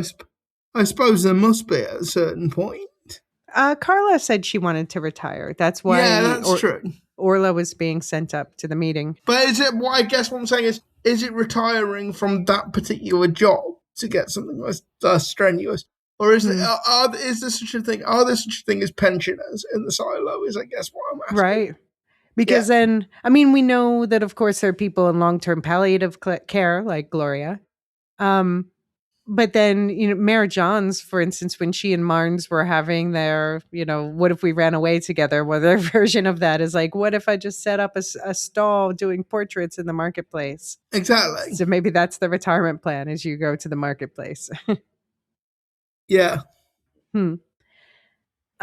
Sheila also said that Orla seemed burdened recently. I mean, I suppose she obviously was worried about whatever was going on with critical supply, but I do wonder what Orla knew. I don't know. We'll obviously get back to Orla and her being carted out of the mines, but I put in the Discord chat, someone checking her breathing. I'm like, Orla, you still alive? I'm not going to believe she's dead just yet. Really? Even if I'm putting on clown makeup. Yeah. Okay. Yeah. I don't know. We'll see. They need to bury her before I believe she's dead. Fair enough. Or burn her. All right. Let's take a quick break here. When we come back, we'll talk about the escalating algorithmic interventions. So Camille tells the algorithm about Juliet not taking her pills, but she thinks Juliet wasting her time on looking for Lucas Kyle, someone Camille feels confident she will never find, is a good thing. She hopes that Juliet will find confirmation of his death, putting the algorithm more at ease, and also lure Kennedy out. Camille is hoping that they can stop Plan Vitamin D Plus from going through, but the algorithm recommends the opposite, speeding up the water filtration plan. And this is, where we hear the data has been presented. The choice remains solely in your hands, along with the lines of 9,913 people. So it's implicated that the choice is do the reset, or if you don't and the problem isn't solved, then the safeguard's coming for you. Yeah. What would you do in that situation? It's a horrible situation to be presented with. Mm-hmm. And I think we've got to sort of acknowledge that Camille's being asked to make a decision with no good outcome. Mm-hmm. I think what I would do is what Camille is doing, which is to try and string this out for as long as possible and hope that something better turned up. But if it didn't, Yeah. I don't know what I don't know what I would do. I mean, yeah, because if you're faced with the choices, everyone gets some amnesia or dies. Obviously, you would rather mass amnesia than death. And the algorithm tries to reassure her you'll be the same people even if you can't remember your past. And we kind of see that with Juliet and Knox's interaction later. Like Knox is like, I remember who you are better than you are, but you're still being you right now. Mm. So yeah, I think for Camille, it's like she's just like, my son will forget his childhood. But hey, good news. Everyone will forget their childhood. Yeah, well, this is what I mean. I think we can do it a bit later when it comes to the Mhm. conversation between Camille and Robert. But this is what I wanted to talk about because this is what I thought was the most interesting part of the episode because this kind of to me just revealed that vitamin D plus didn't work the way that I thought it did. Okay. All right. Let me set this up and let's get into it. So, Robert Sims, Common, is a father first. He takes his son, Anthony, Oscar Coleman, to school. He's upset when he looks up to see Juliet waiting for him, where his son, who is still afraid of her, could have seen her. He says he'd rather spend the rest of his life in the mines for murder than let her near his son again. But she's there to ask Sims for help. She wants to know if he knows anything about Lucas Kyle, where he is, or why Bernard took him out of the mines to make him his shadow. But Sims clearly means it when he says, I wish I knew. Juliet stalks off, saying she'll stay away from his son. And Sims decides to take his son out of school for the rest of the day, hoping the family can spend some time together. But Camille says she's too busy to join them. She reprimands her husband for scaring Anthony more than Juliet did by yanking Anthony out of school without explanation. Camille's also suspicious why he keeps bringing up memories, and Robert shares his horror at Juliet not being able to remember her father, unknowingly compounding Camille's guilt, or at least maybe knowingly. Camille tells him about the barrels of vitamin D+, telling him she might have to release it into the water supply depending on what happens over the next few hours. She reminds her husband that he promised to do whatever it takes to keep their son alive so that he may one day leave the silo. Just then, Diego Akikutabe interrupts, showing up to update Camille. Juliet has breached the gap, but Emerson has people trailing her down there. So we'll get back to that part. But So does that make him Diego Exposition this week? yeah, I So suppose he's so. gone from Diego Obvious to Diego Ambitious to Diego Exposition. Oh, that's a slight demotion from Diego Ambition. But I guess he's being ambitious because he's now the one reporting directly to the head of IT. I guess he is, yeah. He's moving up. But yeah, you said you had some things you wanted to say about this whole exchange between Camille and Robert. Yeah, so I think I'm going to sort of split this into two parts, which is what does this mean for the plot and what does this mean for the characters? Okay. I'm going to do what this means for the characters first, because this kind of reinforced what I said last week about the dynamics of the Sims' marriage changing, and Camille was sort of very explicit, did I ever ask questions when you were away for days and it was just me and Anthony? And yeah, I don't think Robert is taking very well to the new dynamic of their marriage. And I really do think maybe their marriage lasts to the end of season 3. I don't think it makes it all the way to the end of the show. I just think it's. Do you think the characters make it to the end of the show? I think the characters do make it to the end. Put it this way, I think both of them make it to the final episode. Okay. I mean, and you don't think that their son keeps them together at all? No, I don't know, and I don't think, just as a matter of principle, I don't think people should stay married for their kids. I don't think that would. I mean, but you think like they're put on opposite sides, but you think they're fundamentally broken their partnership? Not yet, but I think that's where they're going. Okay. I think that's where it's going to end up. I think at the moment their partnership is under strain, And I think over time, that strain is going to get worse to the point their marriage breaks down eventually, I think. I think that they'll end on the same page, but I do think it's going to be a struggle to get there. And I think that Camille has a good point, as you brought up, that, Robert was the one who was always too busy. And now that the shoe's on the other foot, he's having trouble with it. And she points out also rightfully that the thing he keeps bringing up, he's so angry with Juliet about, he was not home with his family when it happened. Yeah. And actually, you're probably making it worse, not better for Anthony. Yeah.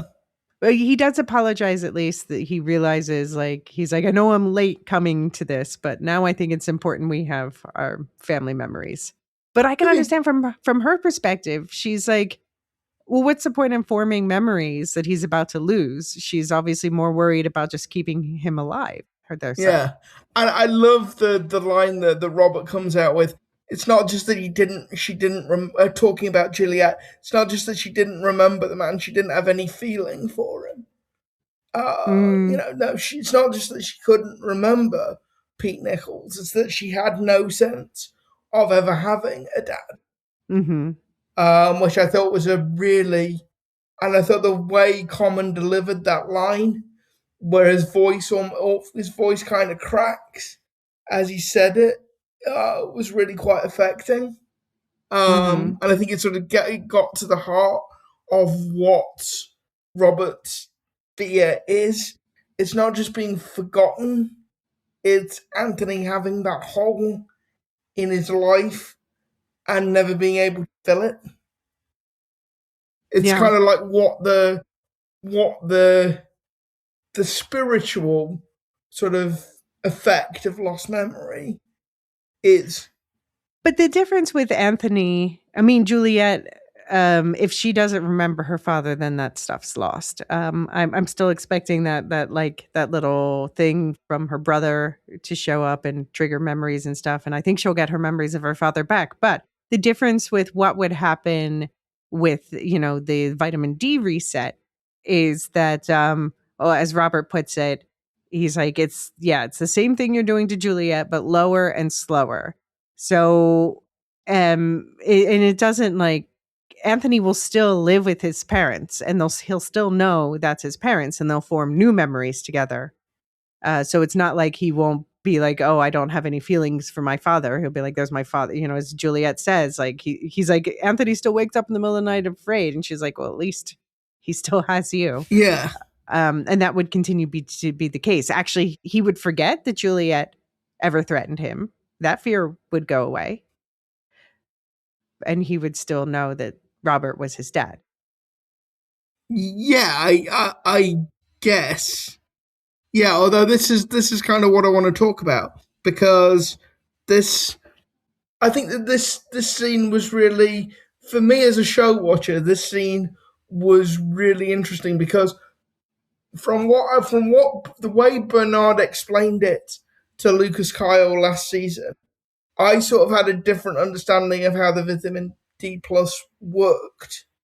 Because I assumed that what it was doing was, because, like Robertson says, it's lower and slower, I assumed that what it was doing was just suppressing the most recent memories that people had, i.e. the rebellion. So, and also Robert talks about this with Patrick Kennedy. You can tailor the dose of the memory suppression drug so it can take weeks, months, years, whatever. In other words, you can't select for particular memories, but you can select for a period of time that it would suppress. Does that make sense?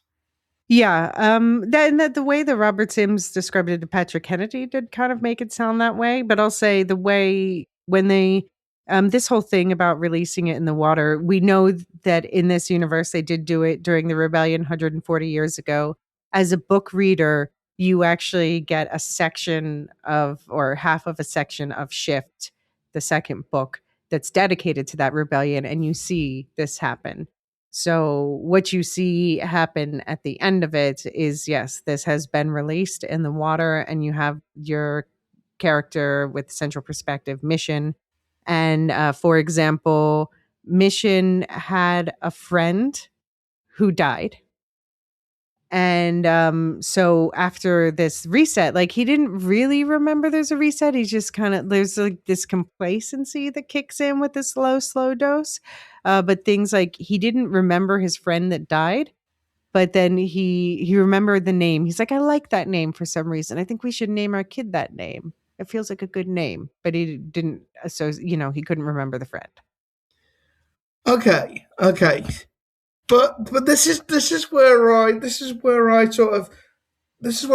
really interesting, because there's so much potential for the process of this reset to go wrong in ways that would be fatal for a silo. So How so?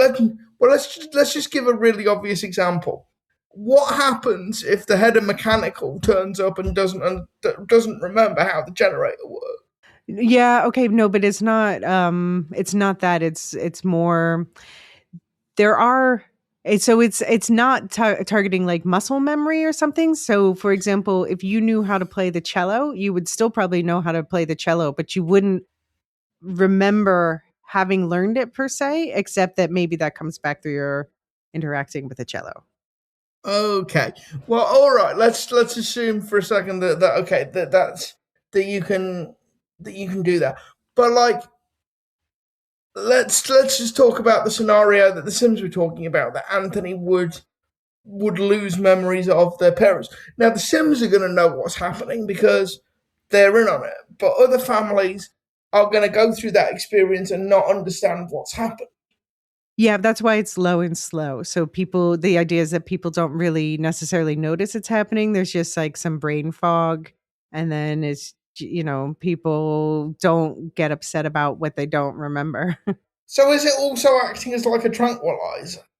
No, it's just that it's the tranquilizing effect is more so that you're forgetting what you were upset about. Because I could just like see like people panicking that they couldn't remember stuff, and like that in itself caused being the catalyst for a rebellion or just a more general like societal breakdown. Yeah, no, so that's the whole idea of why it has to be dribbled out slowly rather than just having a mass dosage. So it's like people aren't clinging to things like I don't remember what I had for lunch 2 days ago. If it were really important to me, I would hold on to that longer, but that's just something I'm happy to let go and not question why I let it go, that sort of thing. And I think with this slow dose, it's more like that more and more things you let it go and you're not worried about it because you don't remember to be worried about having to remember something. Okay. And that's where people like Juliet, and I'm not saying that nobody will feel that way. That's why people like Juliet, who the 10% who are resistant to it, that's why they're a problem. And in that flashback story about the rebellion in Silo 18 and Shift, there is a character who is specifically such a problem and needs to be taken out. Her name's Mrs. Crow. Okay, but like I get that you're not really bothered about what you had for lunch 2 days ago, but if you're in a family situation and let's say you can't remember how you met your partner, yeah, like that's going to cause like major distress to way more than 10%. But if you're in a society where that's the norm, where it's like nobody can remember, I guess. It just strikes me that this is a very sort of delicate, risky. I'm not saying it wouldn't work, but I'm just saying this is a very delicate, risky road to tread.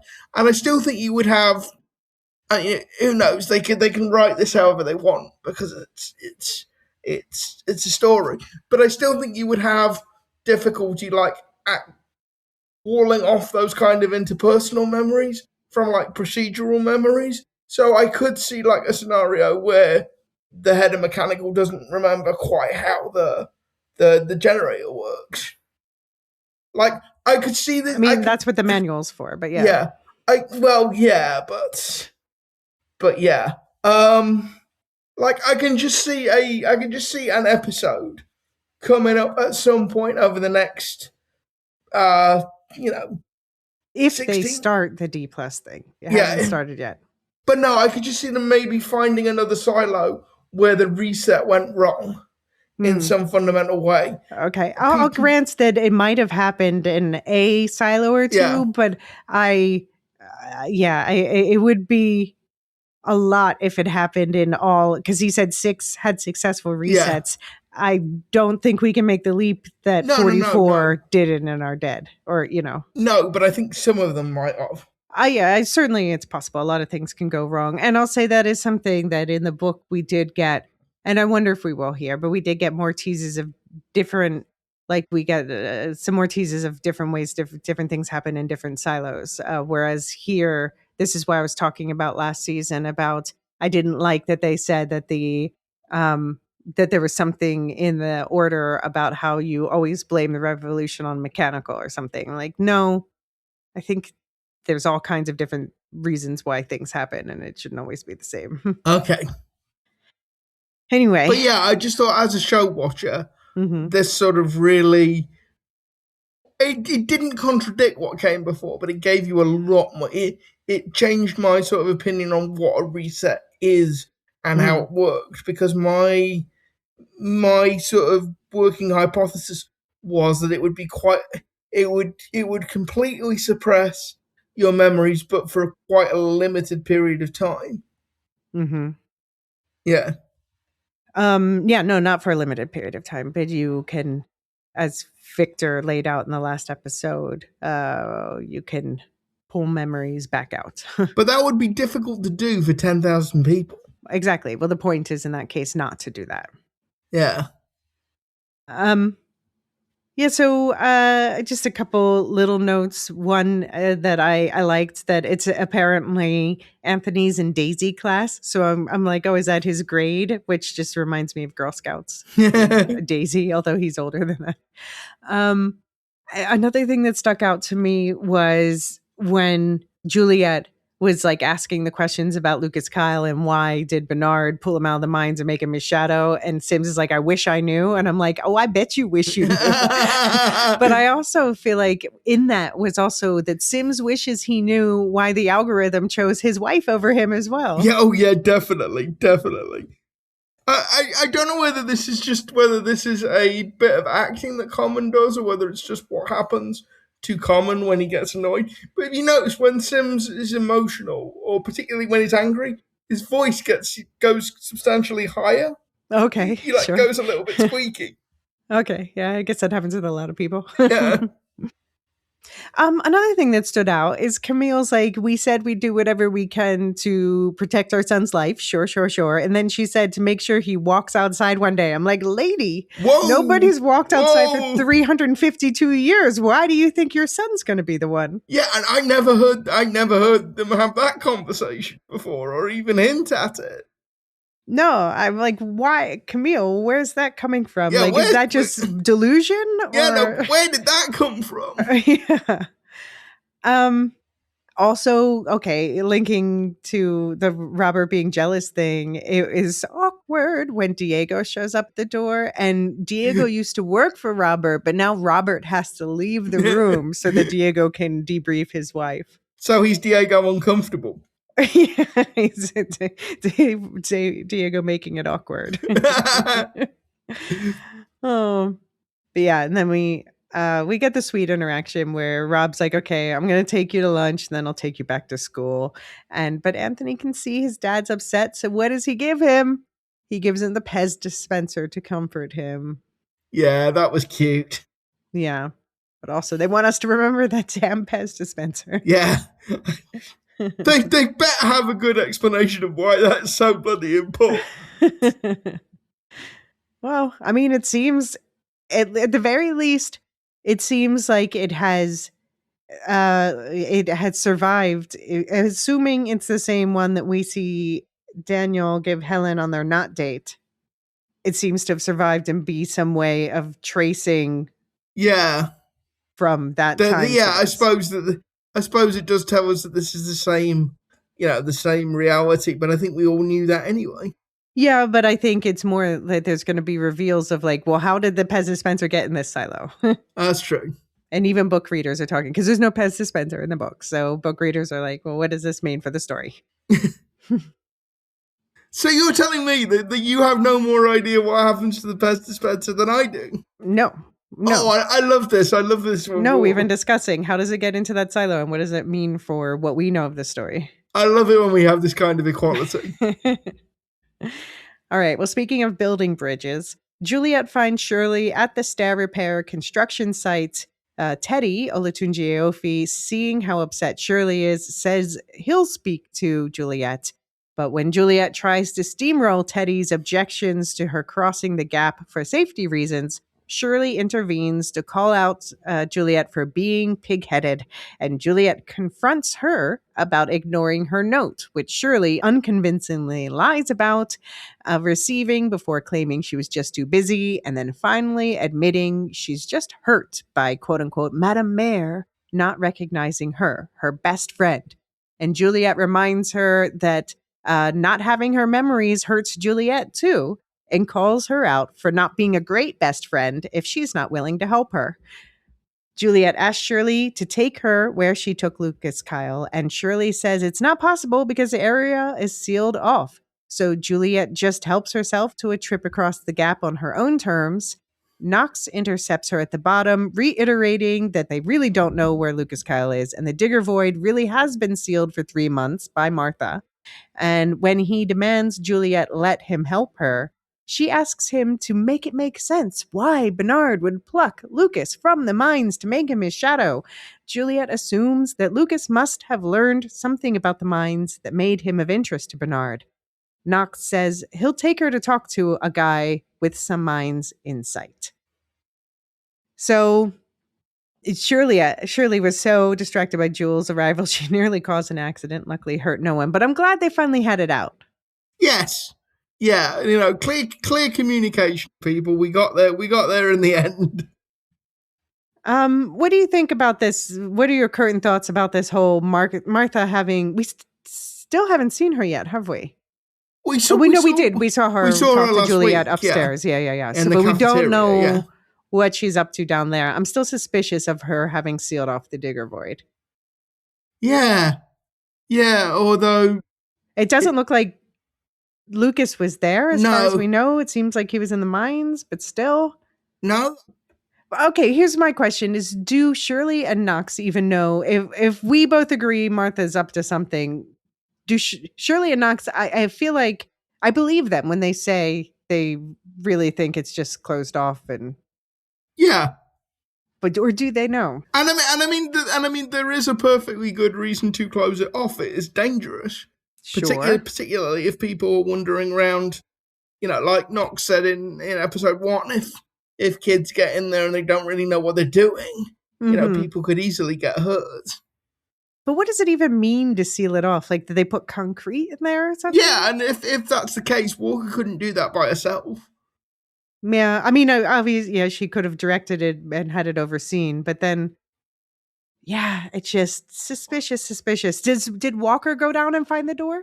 But the door wouldn't speak to her, of course. Yeah, as Walker just put a load of police tape across it, do not cross kind of thing. Right.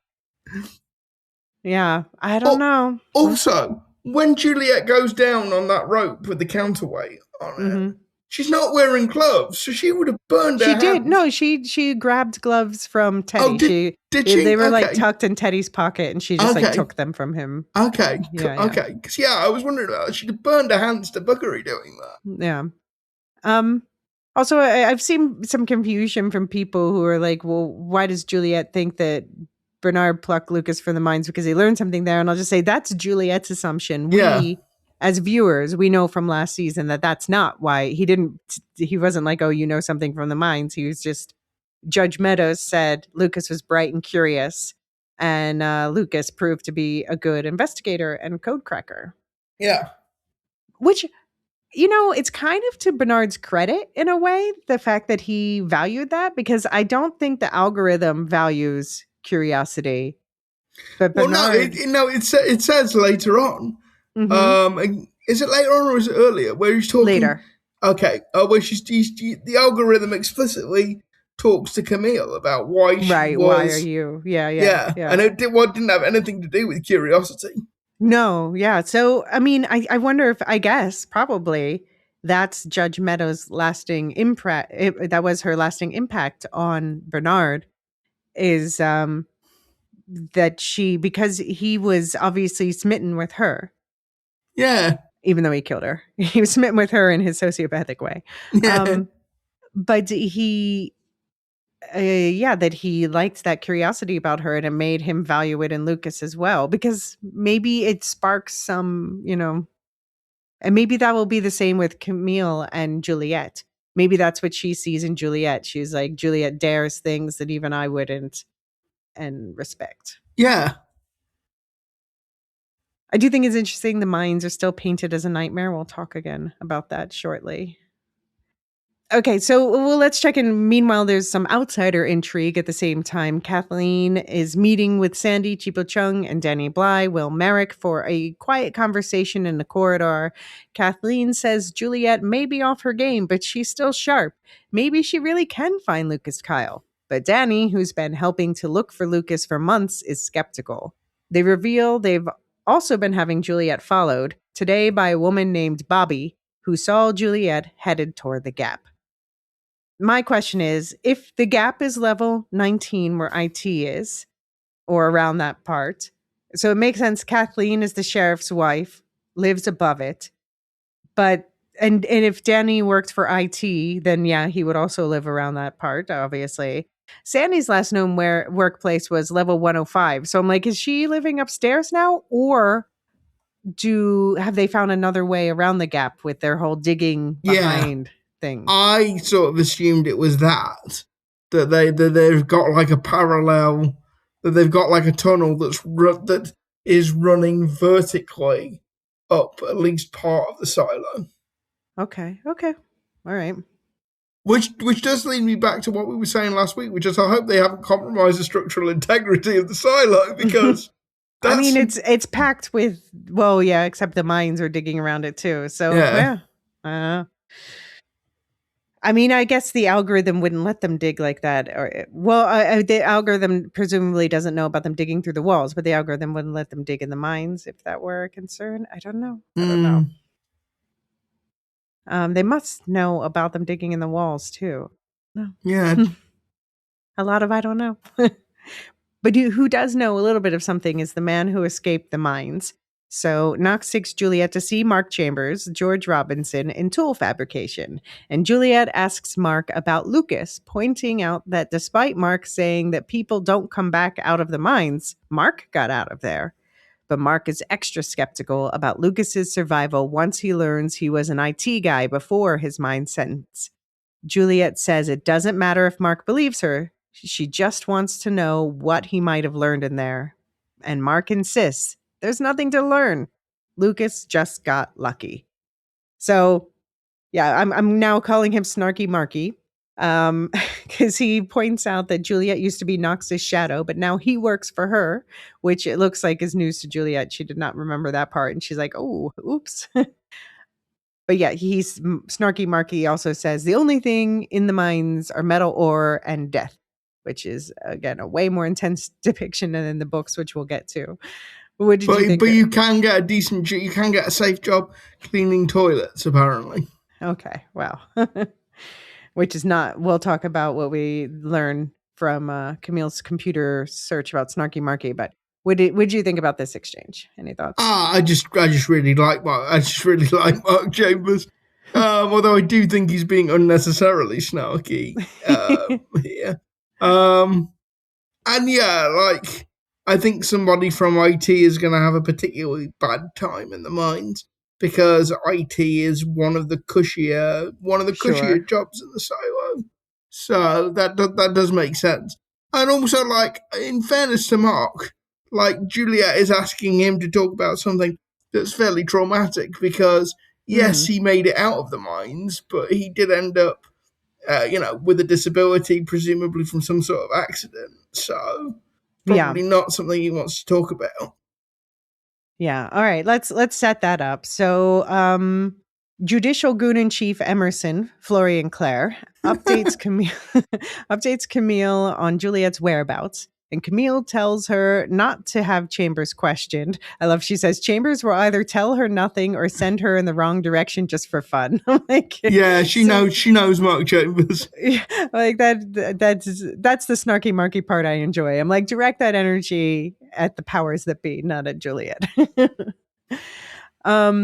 And then Camille returns to the algorithm room to ask about the distance between silos, which the algorithm is not willing to discuss. Camille accepts this, but points out that Lucas would know about the existence of the other silos as Bernard's former shadow, and she's afraid that he returned to the mines to tunnel to another silo, possibly the one Juliet went to. The algorithm says that if she believes this to be true, it's time for her to do something about it, because any silo-to-silo contact would lead to immediate implementation of the safeguard. So Camille tells Emerson to send a rat extermination team to the mines for an immediate fumigation. The miners be damned. Camille now thinks the chance to take out Lucas Kyle is worth any accidental casualties incurred. Meanwhile, downstairs, Juliet notices the woman Melissa, Adesi Ifeyinwa, following her and Knox, and they give her the slip. Juliet is now thinking less about what Lucas might have learned from the mines before being pulled out, and is now thinking that the mines would actually be an ideal place for a guy on the run to hide out for the past 3 months. So Juliet is determined to go to the mines, and Knox feels he has no choice but to go with her. But yeah, part of this is so Camille looks up Mark, and I paused and took down all the information that she sees on the computer. So what we learn about Mark from his file on Camille's computer is that he's an only child. His mother, Marilyn, worked in the laundry until she died in childbirth on May 17th, the year 114 after the revolution. So after that whole, the last reset. So he was born in 114. That's an important thing to remember. His father, Silas, was a machinist in tool fabrication, so where Mark works now. And Silas was killed in a machine accident in 132, so Mark was 18 when his father died, and he became an orphan. We learn he was treated, when he was 2 days old, he was treated for jaundice. We learn that 2 years after his father died, he was treated for a concussion sustained while using drill equipment, while he was serving time for possession of contraband machine parts. 5 months later, still in the mines, there was a spinal laceration from falling rock debris. So that's how he ended up in the wheelchair. Okay. Criminal history is a month after his father died, he was caught for petty theft of mechanical supplies and put on 3 months of trash duty. 6 months after that, suspicion of petty theft, but released on insufficient evidence. 8 months later, he was arrested for possession of contraband machine parts and put on 6 months of trash duty. And then 1 year after that, he was arrested for possession and assembly of contraband machine parts. And that's when he was sent to the mines. And then, so yeah, he worked in the mines basically only 6 months, and in that time got a concussion and then a spinal laceration. Yeah, that pretty much backs up everything everybody's been saying about the mines. Yeah. So that's why he's like, it's a death sentence, yeah. And I guess Knox pulled some strings to get him back in his father's old job, it seems. Not that his father was the head, but he was a machinist, and then apparently Mark just rose up to the top of that department. Okay. So that's the story of Mark Chambers. It was nice seeing Knox and Juliet together joking around. Yes, it was. Like, sorry I wasn't more helpful. It's okay, I'm just going to hold it against you forever. I'm like, yeah, that sounded like Juliet and Knox. No, it was for as long as I can remember. For as long as I can remember. That's even better. Yeah. Yeah. And I just want to point out that we also saw Billings running down the stairs at this time. I guess, his Orla investigation. I don't think he was necessarily running in the direction of the mines, but then when he sees the fumigation stuff happening, he's like, what's going on, and they tell him, and now he becomes interested in what's going on in the mines for obvious reasons. And also, I want to shout out Siobhan Logan on Blue Sky responded to us, and she said, "Is Camille going to the dark side, desperate to save her son's memory of them and his life? What's a woman to do with a genocidal gun held to her head?" So that's the question. Any thoughts on that? I kind of thought Camille was already on the dark side, so I don't think she's going to the dark side. I think she's already there. She's been there for a while. I've always thought. I mean, yeah, we'll talk in shortly about her. I've always thought there was a softer side to her. I have a soft spot for Camille. I don't think she's as bad as people say she is, but we'll see. She has a chance to prove herself one way or another. And on that, let's take a quick break here. When we come back, we will finish up the episode and talk about the book version of The Mines and how it compares. Be right back. Okay, so let's check in on. We got some death dealers on the loose. As the fumigators begin filling the mines with gas, the miners try to escape through a locked gate that some judicial goons race to unlock. I shouldn't call them goons here. They did the good thing, at least there. People begin spilling out and collapsing, and Knox rushes in to look for head of mines Ed Hardwood, and Juliet grabs a gas mask as she's filled in on what's going on from another miner. Inside the mines, she gives her mask to a man who is choking, who, instead of sharing it with her, just takes it and runs away. But Juliet keeps going deeper, with only her jacket to protect her until she eventually collapses. Someone with a cloth mask finds her and carries her out, and it's Lucas Kyle, Avinash. But Judicial has spotted him, so with Juliet safely back outside the mines, Lucas takes off running. And the goons send for a medic for Juliet, and Knox reemerges as well. Judicial pursues Lucas, who ducks into a storage room, losing them, and he arms himself as he waits. But when the door opens, it's not Judicial, it's Danny Bly and Sandy. They've found their man, finally. Billings finds his missing person as well, but it's not good news. Orla Kent is carried out of the mines, presumed dead. And I've got to say, if she's not dead, she's certainly very ill at this point. Yeah. Mm-hmm. Yeah. She was certainly at least unconscious. And looking very, very, very sort of... Right. Not good. I can't really think of a better way of putting that.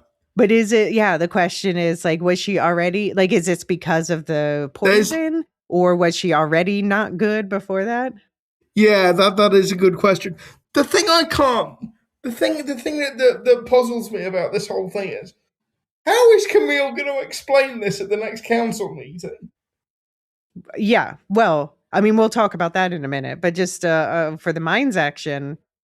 Well, first of all, Knox, Juliet, she had her jacket and she fell down. Knox was only using his t-shirt. Does his t-shirt have super filtration action? Or my headcanon was because he was perfectly fine. He ran in, I guess he didn't go as deep as Juliet. Yeah.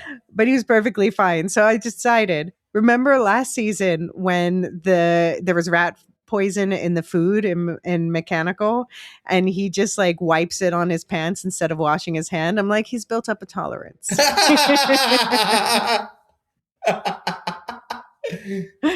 is a good that is good headcanon. I'm like,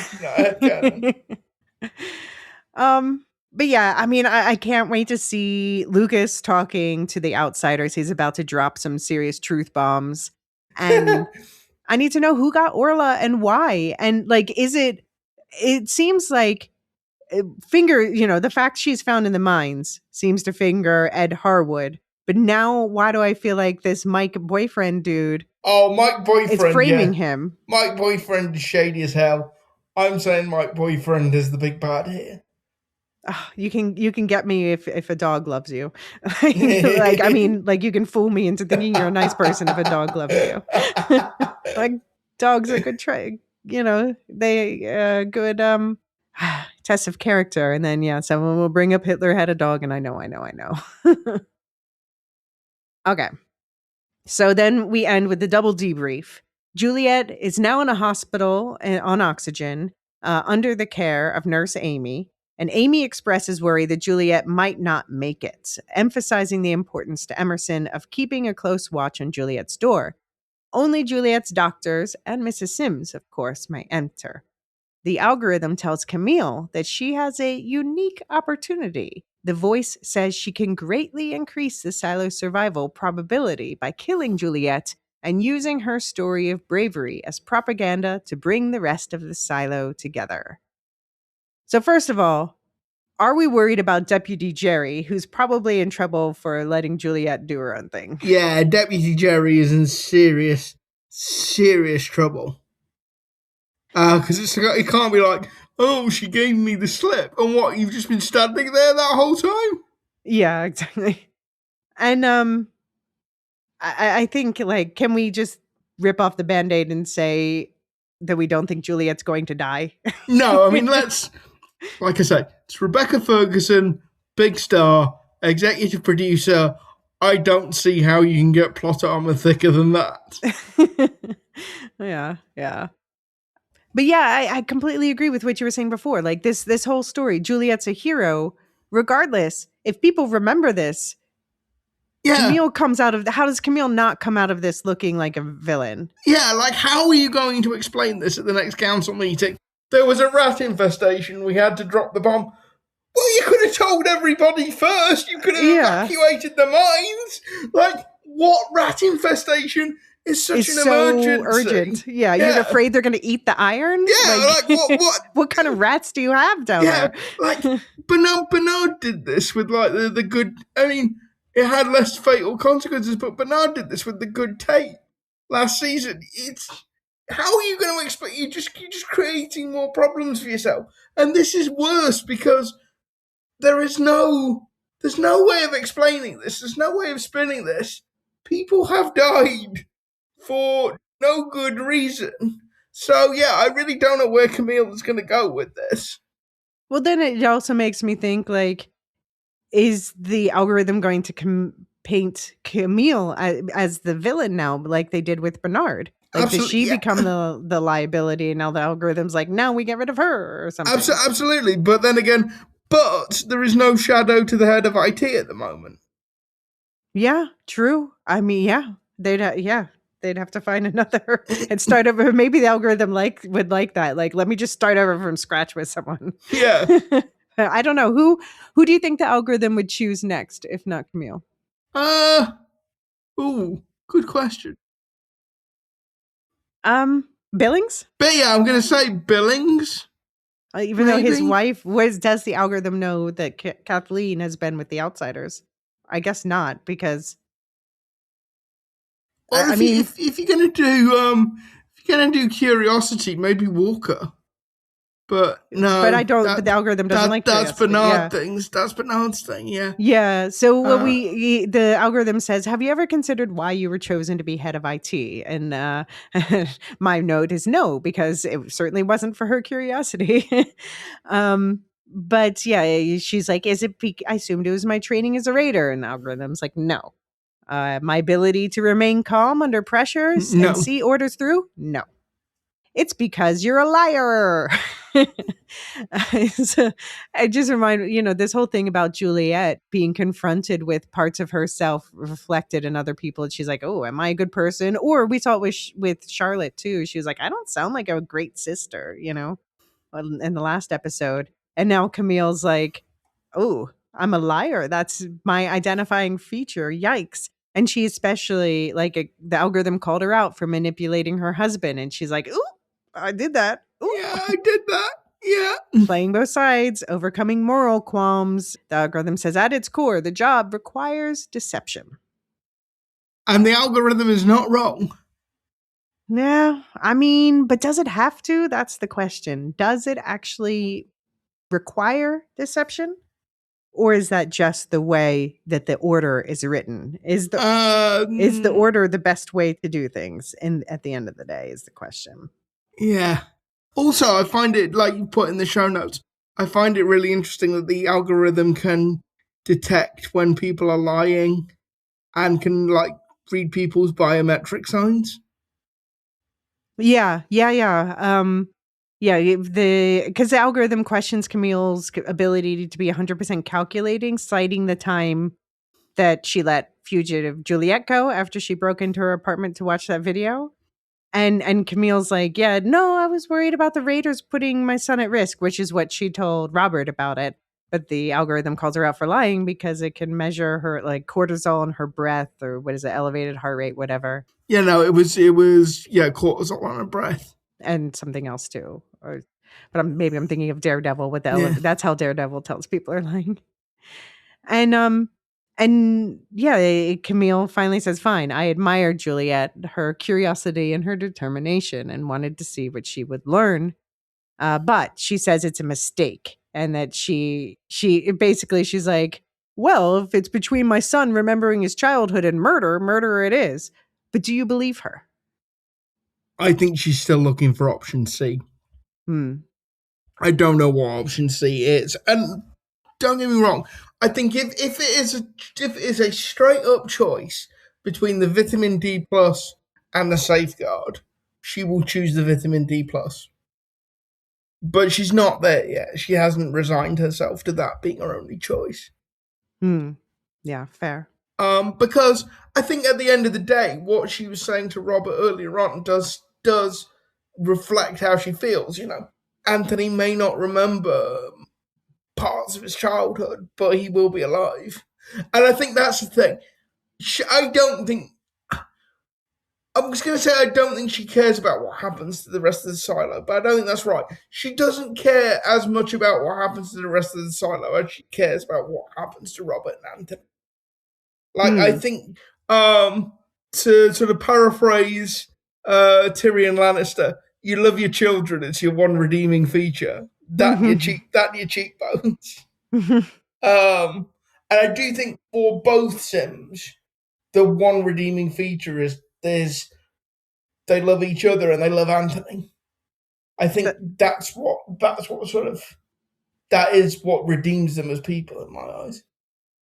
And this is why I don't share your relationship nihilism when it comes to The Sims, that I don't know that either of them will make it out, or that either or both will make it out, but I see either way, if they survive or if they die, I see them ending on the same team. That's my prediction, because I think they do have a partnership that can be tested. But I guess I need to believe that partnerships can be tested and still make it through. And they have every reason for it because of this shared love of their son and shared values and all that. I guess, yeah. Are we? Wait a minute. Are we rooting for the Simses? Is that where we've ended up as a couple? I mean, not to like take down the silo, but I'm rooting for the Sims' two things. I would love for them to find security in their love and let their love save them as people morally too. I'm rooting for the Sims' to have a redemption arc of some kind. Okay. All right, before we get into the book version of The Mines, any final thoughts on the episode? No. Like I say, tinfoil was in very short supply this week. It was mostly just I had a lot of questions. Okay. And I think you as the book reader, Elysia, have done quite a good job in answering most of them. So yeah, I mean, because I think that this is an episode that is especially about mechanics, and I do think they're rearranging the parts of the story, but I think they're doing it in order to illustrate the same mechanics, which is like about the memory drug, especially at this point, obviously, and the relationship between the algorithm and the silo and the order and the pact and all that, you know. But about the mines, there's some changes for the mines. So here's what we know about the mines from Wool, the first book. I'll just say that there's a scene, we just get like little, in the first book, we just get little like blips of information, kind of like we did in the first two seasons that covers the first book in this show. So for example, for one thing, Juliet, when you look out of the cafeteria in the book version, you can see that's that ruined city that Juliet saw in the distance when she went up top when she went outside. You can just see that through the cafeteria sensor because, for whatever reason, how it's positioned. You can see that city in the distance. And Juliet, the first mention we have of the mines is she's looking at it and she's seeing the tainted steel of crumbling towers visible over the hills. Steel it would no doubt cost more to reclaim, transport, smelt, and purify than it would to simply pull new ore from the mines beneath the silo. So again, beneath the silo, but I wonder if geology plays a role in them saying that apparently it's like around the silo. Yeah.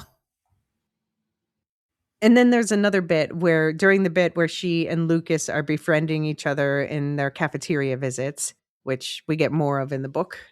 So basically she's comparing Lucas looking out to the stars. That's kind of his escape, he's got his day job in IT, but he looks out to the stars. And she's got her a day job in mechanical, which is way down at the bottom. So she doesn't normally look out at the stars. Her getting away from things is that she's spending what spare time she could down in the mines as far away as possible, hunting for pretty rocks. So it's not like this death trap, it sounds like. It's a place where she, as a non-miner, can visit and just go rock hunting to get away for a second. Yeah, that sounds cool. Yeah.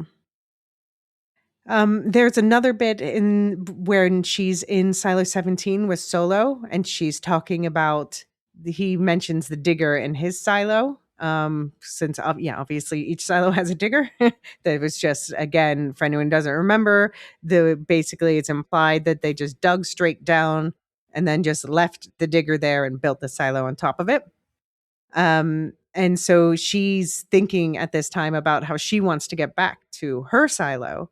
And she's like, "Ooh, what about that digger? Could we do something with that?" And he's like, "Well, no, it doesn't work, and it's flooded, so no, we can't use that digger because it's all underwater anyway." But she also remembers helping to dig things out of the mines by hand, which I think is interesting. Yeah, and she also, it sounds like she's done mining work a few times just for funsies or to help or something, because when she's doing her dive in Silo 17, she thinks about when she's pulling herself hand over hand with her breathing tube. She's like, "Oh, it's like pulling a mining bucket up out of a deep shaft." So the mines were her place to chill. I go to the movies, Juliet went to the mines. Well, like you say, you can find pretty rocks down there. Mm-hmm. Or she just sometimes helped them, it seems like. And then, the other time we really hear it mentioned is from Knox Walker and Shirley's perspective. And I'll just remind people, I've said before, that there's another character in the book named Mark, Marck, who was Shirley's husband. But he doesn't exist in the show, obviously, and seems to have been folded into Knox. So Knox is during the rebellion, and he goes up a few levels to supply to let's team up in this rebellion thing. There's tension, and Knox is surprised by it because he had expected a more amicable welcome. Mechanical and supply had a long history together. They jointly ran the small mine beneath the lowest levels of mechanical that supplemented the silo's stockpile of ores. So it's confirmed the mines in the book below, fine, different place. We talked about that. But also that mechanical and supply ran them together, whereas here it seems they're their own separate division, which Ed Harwood runs, or is the head of. Okay. Or is that a difference between the main mine and a little side project? No, in the book they're talking about the main mines. Okay. There's only one set of mines, I would say. Okay.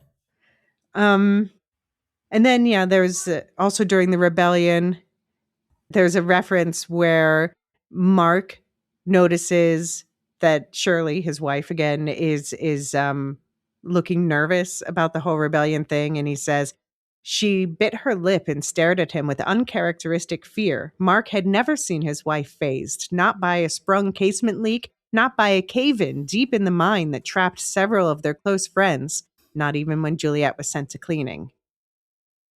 So, the cave-ins also a problem. Makes sense. Fine. Yep, definitely. Another one is during the rebellion, Shirley and Walker end up retreating to the generator room to sort of, that's like their last stand sort of place. But Shirley and Walker, actually, they're not fighting. They're working on a separate mechanical project. And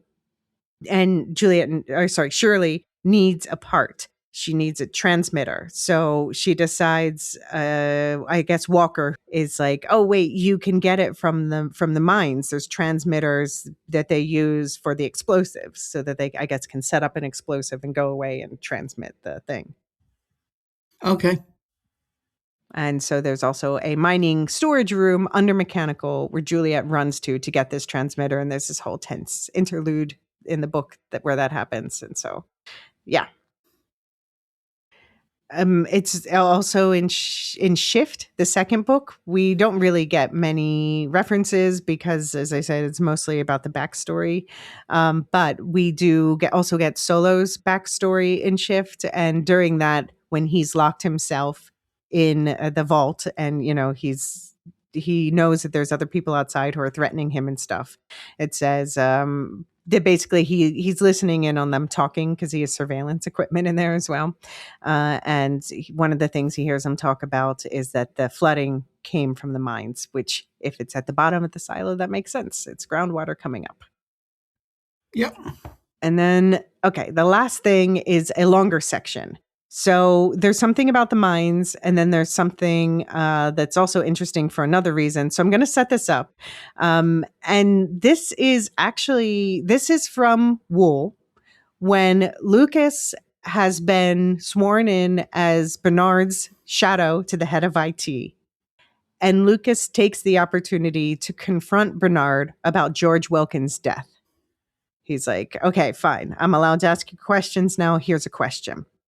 And so Bernard just kind of answers him. And Bernard says, George Wilkins was a dangerous man, a man of ideas, the kind we catch in whispers, the kind who poisons the people around him. What? What do you mean? Section 13 of the order, study it. All insurrections would start right there if we let them start with men like him. Bernard's chin had lowered to his chest, his eyes peering over the rims of his glasses, the truth coming freely without all the deceit Lucas had planned. Lucas never needed that folder. He had found the travel logs that coincided with George's death, the dozens of wires asking Holston to wrap things up. But now he saw he never even needed to ask for the folder at all. There was no shame in Bernard. George Wilkins hadn't died. He'd been murdered. And Bernard was willing to tell him why. What did he do? Lucas asked quietly. I'll tell you what he did. He was a mechanic, a greaser. We started hearing chatter from the porters about these plans circulating, ideas for expanding the mine, doing a lateral dig. As you know, lateral digs are forbidden. Yeah, obviously. Lucas had a mental image of miners from Silo 18 pushing through and meeting miners from Silo 19. It would be awkward, to say the least. A long chat with the old head of mechanical put an end to that nonsense, and then George Wilkins came up with the idea of expanding downward. He and some others drew up some schematics for a level 150, and then a level 160. 12 more levels to begin with. That was a talk anyway, just whispers and sketches, but some of these whispers landed in a porter's ear, and then our ears perked up. So you killed him? Someone did, yes. It doesn't matter who. Bernard adjusted his glasses with one hand. The other stayed in the belly of his coveralls. You'll have to do these things one day, son. You know that, don't you?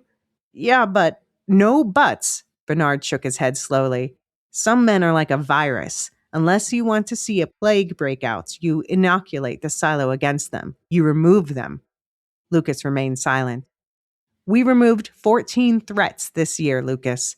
Do you have any idea what the average life expectancy would be if we weren't proactive about these things?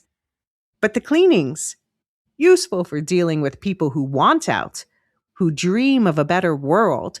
This uprising we're having right now is full of people like that. But it's just one sort of sickness we deal with. The cleaning is one sort of cure. I'm not sure if someone with a different illness would even clean if we sent them out there.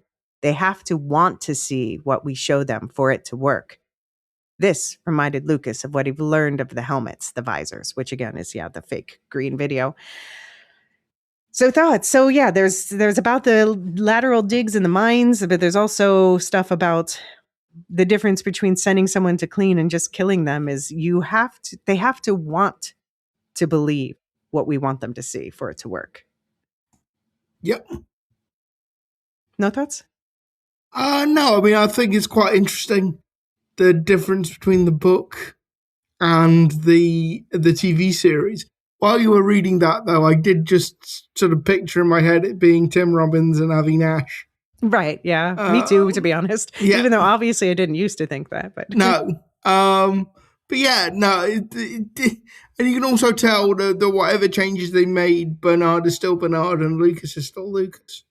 Yeah. I mean, obviously this exchange didn't happen in the book. We saw Juliet directly confront Bernard about George. It wasn't that Lucas confronted him.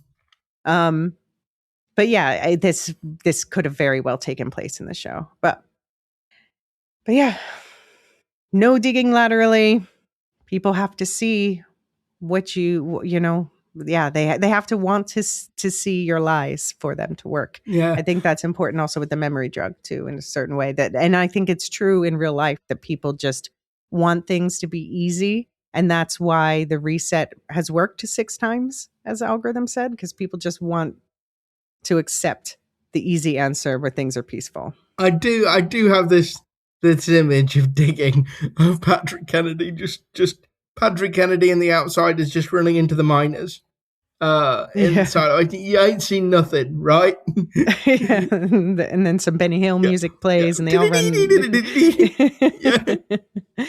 Well, I guess Lucas has now met the outsiders, so I guess we'll see Lucas and Patrick Kennedy interact next week, hopefully. Yeah, no, I'm really looking forward to that conversation because Patrick Kennedy's little mind is about to be blown. Yeah, one more comment that we got. I wanted to bring up. See your thoughts. Paul Kay said, in the 1950s noir version of Silo, Daniel is played by either Jimmy Stewart or Humphrey Bogart. Can't decide, a little of both. What do you think about that? Oh, no. No, Humphrey Bogart doesn't even enter into the conversation. He is Jimmy Stewart. I said Jimmy Stewart too, but then I said Jimmy Stewart because we talked about Jimmy Stewart, by the way, in the "It's a Wonderful Life" episode. If anyone's interested in that, for a Christmas special a few years ago. But yeah, you talked then about Jimmy Stewart was actually a hero pilot, so he's also Charlotte. Yeah, yes, he is actually. Yeah, yeah. Do we have an idea? Who do we think like who would oh shoot. Helen? No, I was thinking of Juliet in the Silo. No, because he's talking about Daniel. Mm-hmm. Yeah, I'm saying Lauren Bacall for Juliet. No, for Helen. For Helen, okay. Yeah. I don't know about Juliet. Marlene Dietrich, possibly. Okay, yeah, I was going to say Katharine Hepburn. Yeah, that would work as well. Yeah, that would definitely work. How about who would Cary Grant be? We have to give Cary Grant a role. Bernard. Oh no! Like he's playing against type. Oh, okay. Yeah, it could be interesting. Who's Lucas? Oh, yeah, come back to me on that one. Yeah, right. No. Yeah. Well, if anyone at home wants to cast the 1950s or 40s noir version of Silo, send us some feedback, and we'll continue to discuss our noir Silo castings. And Robert Sims is Robert Mitchum. Okay, all right. Yeah. I'm with you. All right. Yeah. Well, we will be back again next week as our full weekly coverage continues. And there will, of course, be weekly extras again in the subscriber feeds. In addition to your 1950s noir Silo thoughts, we want to hear your overall thoughts and theories about the series as a whole. Please send them to willshiftuspodcast@gmail.com. You'll find that linked in the show notes. And as I mentioned before, our next mailbag probably won't be until after episode 6. But if there's more urgent feedback, I might sprinkle it in as we did here. And of course, book spoilers are okay in those emails because I will see them, but then those spoiler elements will be discussed in the book club episodes, including we do have some feedback we're going to discuss in this week's episode. So for more conversation, you can join the Discord, which you will find linked in the show notes. You'll find an invite there. And there we have a Silo forum currently under Current. If you're listening to this later, you'll find it under Shows and Worlds. And there are separate spoiler chats per episode, plus a separate chat for book discussions. But if you want the full book breakdowns, that is in the book club, which is a separate Supercast and Patreon feed where Abby and I talk about all the book spoiler stuff, including this week's topic. We talked about the mines in Wool here. We'll talk about the mines in Dust, the third book, which I think they are setting up story from. I think that's why they're bringing this. Yeah, because as we said before, this season, Shift is more of a prequel. Dust is more continuing the Juliet story, so they're going to be mixing the two of them together for the last two seasons. If you're interested in joining the book club, you will find that linked in the show notes. The Patreon, the Supercast Silazen feed is the same as the Patreon feed. There's also season pass options if you just want access to the Silo episodes or parts of the Silo episodes. I'm looking at a way to put that on Patreon as well. The full subscription options get you all that, plus ad-free access to the other episodes and our other extras like our holiday specials and other Dune and Hugh Howey stuff. Thank you to the new Silazins who joined this week. Since this episode is already late and I'm a bit overwhelmed this weekend, I will be shouting out thank yous to you for the episode 4 breakdown. But I just want to let you know that I've seen it and I really appreciate your support. Luke, where can they find you? So I am at Luke Middup on Blue Sky, and I also do a podcast, It Could Be Said, with two friends from university, Will Cooling and Simon Alvey. I think we are recording latest episode for July tomorrow, the 19th. At least that's the plan. So I'm not actually. We need to have our little pre-show meeting, so I'm not entirely sure what we're talking about tomorrow. So it'll be a surprise when you tune in for that. And on the main Lorehounds feed, there's weekly coverage of the Vampire Lestat, which is just wrapping up this week. And then we're doing a season wrap up with Mark from Nevermind the Music joining, which if you know the Vampire Lestat, you know it's a musical season. And Mark's a big fan. We're going to have a great discussion about all of that to wrap it up. So wasn't there an Elton John musical based on Interview with the Vampire? What? Maybe. Oh, there was some sort of stage play, which I've never seen, but I know I've seen pictures of it. Was it Elton John? Yeah, it was Elton John and Bernie Turpin, I think. I think it was a musical. Yeah, no, it makes sense that it's a musical because the Vampire Lestat, the second book in the series after Interview with the Vampire, is about Lestat becoming a rock star. So that I guess, yeah, that's what the musical is about. That's what this season of television was about. And that's why there's music. But yeah, you can learn more about that and my obsession with that show in our weekly The Vampire Lestat coverage. There's also David and Jean are leading weekly House of the Dragon coverage, which is going on now. Jean and I will be putting out a Supergirl episode to coincide with it's releasing on digital July 28th, I think it is. So okay. We'll put an episode to coincide with that. And also you'll find if you go to the lorehounds.com, you'll find all of the different affiliates in the network, including Dungeons and Do-Rags, our newest podcast, which is also currently covering House of the Dragon. There's going to be a new Cosmere Corner podcast coming at the end of the month. Nevermind the Music, as I mentioned, you might have heard Nicole, the professor of psychology, who called in the mailbag episode. That is her and Mark, the music expert, as I mentioned. And you'll also find my own The Star Wars Canon Timeline podcast there as well. Any final thoughts, Luke? Nope, that's it. You've milked me dry. Can we come up with another one that doesn't make you sound like a cow? Because if you sound like a cow, then Common's going to turn you into a leather jacket.